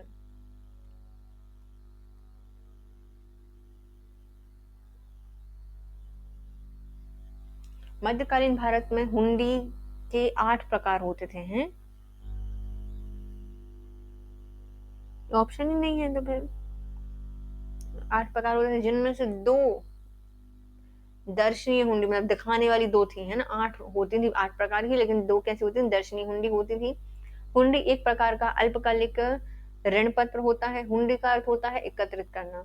हुंडियों के कुछ निम्न रूप हैं, जैसे कि शाहजोग हुंडी, धनी जोग हुंडी, जवाबी हुंडी, नमजोग हुंडी आदि। कौन कौन से हैं? सजा के रखने वाली, जिसमें धन रखने वाला, धन जोग हुंडी, जवाबी हुंडी जिसमें जवाब देना पड़ता था, और नमजोग, और जिसमें नाम लिखना पड़ता है, नमजोग हुंडी आदि है। इसमें से शाहजोग और धनी जोग दर्शनीय हुंडी होती थी। जो शाह जो है सजी रहती थी धन से, वो दर्शनीय हुंडी होती थी। दर्शनीय हुंडी, जब हुंडी को देखने से उसका भुगतान देय हो जाता था, देखो तो उसका भुगतान देय हो गया, ये दर्शनीय हुंडी कहलाती थी। निम्नलिखित सूची में से मुगल नीति के तत्वों की पहचान कर दीजिए और विकल्प में से सही विकल्प का चुनाव कीजिए। सबसे पहले राजतंत्री शासन व्यवस्था, वंशवादी शासन व्यवस्था और जागीरदारी शासन व्यवस्था। इक्तादारी व्यवस्था नहीं आएगी। इक्ता व्यवस्था सल्तनत कालीन व्यवस्था थी, जबकि जो अन्य सभी वह मुगल कालीन थी। मुगल काल में राजतंत्री शासन व्यवस्था थी, वंशवादी थी और जागीरदारी थी। सूची 1 को सूची 2 से मिलाइए। का तंत्र का संबंध है, ये का तंत्र होते थे सर्ववर्मा, सबके तंत्र हैं ना सर्ववर्मा। का तंत्र से होंगे औचित्य विचार चर्चा, औचित्य विचार होगी क्षेमेंद्र से। फिर आमुक्त मालदा, यह है कृष्णदेवराय से संबंधित है। और गुणवाहो जो लिखी गई है वह बागपति के द्वारा लिखी गई है, गुणवाहो। का तंत्र शर्ववर्मा की है, औचित्य विचार चर्चा यह क्षेमेंद्र की है, आमुक्त मालदा कृष्णदेवराय की है और गुणवाहो बागपति की है। विजयनगर साम्राज्य की सामाजिक व्यवस्था में गणिकाओं के विषय में निम्नलिखित में कौन सा कथन सत्य नहीं है, ये बताइए। गणिकाओं को समाज में महत्वपूर्ण स्थान प्राप्त था, सही है। ये नाच गान में पारंगत थी, सही है। ये सामाजिक समारोह में भाग लेती थी, सही है। इन्हें प्रशासन के महत्वपूर्ण पदों पर नियुक्त किया जाता था, तो ये गलत हो जाएगा। विजयनगर साम्राज्य में गणिकाएं 2 वर्गों में विभाजित थी। एक तो वे जो मंदिरों से संबंधित थी तथा दूसरी वे जो स्वतंत्र जीवन यापन करती थी। गणिकाएं चाहे किसी भी जाति या समुदाय की हों, उनकी जाति एक ही होती थी। इस वर्ग में स्त्रियां परस्पर या प्राय रूप से शिक्षित होती थीं। अधिकांश गणिकाएं धनाढ्य एवं विशेषाधिकार प्राप्त करती थीं। गरीब माता पिता अपनी युवा पुत्रियों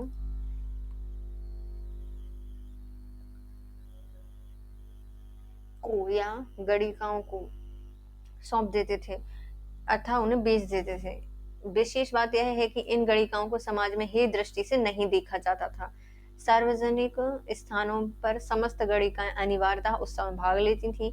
राजा एवं सामंत दोनों निसंकोच रूप से गणिकाओं के संपर्क में रहते थे, परंतु इन्हें प्रशासन के महत्वपूर्ण पदों पर नियुक्त नहीं किया जाता था। कादरी सिलसिले के सूफी संत लाहौर के मियां मीर किनके शासन काल से संबंधित हैं? तो इनका जहांगीर के शासनकाल से संबंध है। कादिरी संप्रदाय की स्थापना शेख अब्दुल कादिर जिलानी ने की थी। भारत में इन्हें सिलसिले की शुरुआत सैयद मोहम्मद जिलानी ने की थी। इस सिलसिले के सबसे महत्वपूर्ण या प्रसिद्ध संत शेख मीर मोहम्मद थे, जो कि जहांगीर के राजकाल से संबंधित थे। इनका खानकाह लाहौर में स्थित है। दारा शिकोह भी मियां मीर से लाहौर में भेंट करने गए थे। निम्नलिखित में से कौन सा युग्म सही है? तो पहला आता है अल बरूनी के द्वारा किताबुल हिंद लिखी गई है, तो ये सही हो जाएगी, पहली सही है। अल बरूनी ने तहकीक हिंद किताबुल हिंद की रचना की है। अल बरूनी फारसी यात्री और संस्कृत का विद्वान व्यक्ति था। वह मोहम्मद गजनवी के समय भारत आया और वह भारतीय ग्रंथों का भी अध्ययन किया करता था।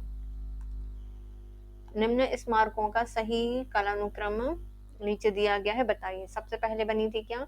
अलाई दिन का झोपड़ा ऐबक के द्वारा, कुतुबुद्दीन ऐबक ने बनवाया था।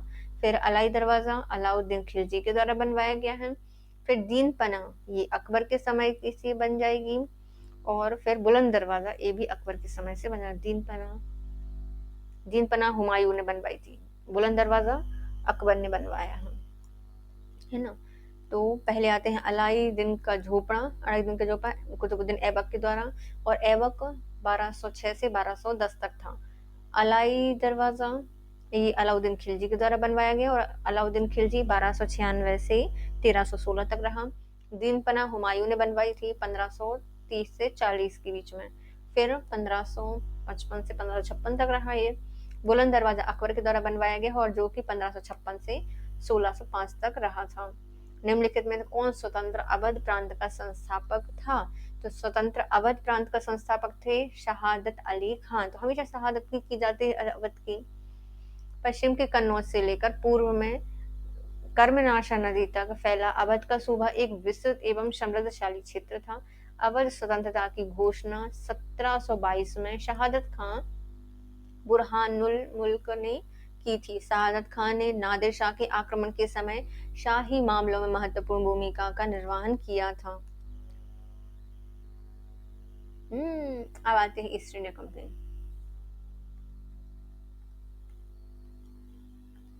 ये है ईस्ट इंडिया कंपनी, जिसको हम पढ़ने वाले हैं नेक्स्ट वीडियो में। तो bye guys, if you like my video please share, comment and subscribe. Please friends, यदि आप चाहते हैं कि मैं कोई और बुक पहले कंप्लीट कराऊं, तो आप उस बुक का नाम मुझे कमेंट कर दीजिए। और यदि आप मुझे कोई सजेशन देना चाहते हैं तो प्लीज कमेंट कीजिए, मैं डेफिनेटली खुद सुधार करने की कोशिश करूंगी। Bye guys.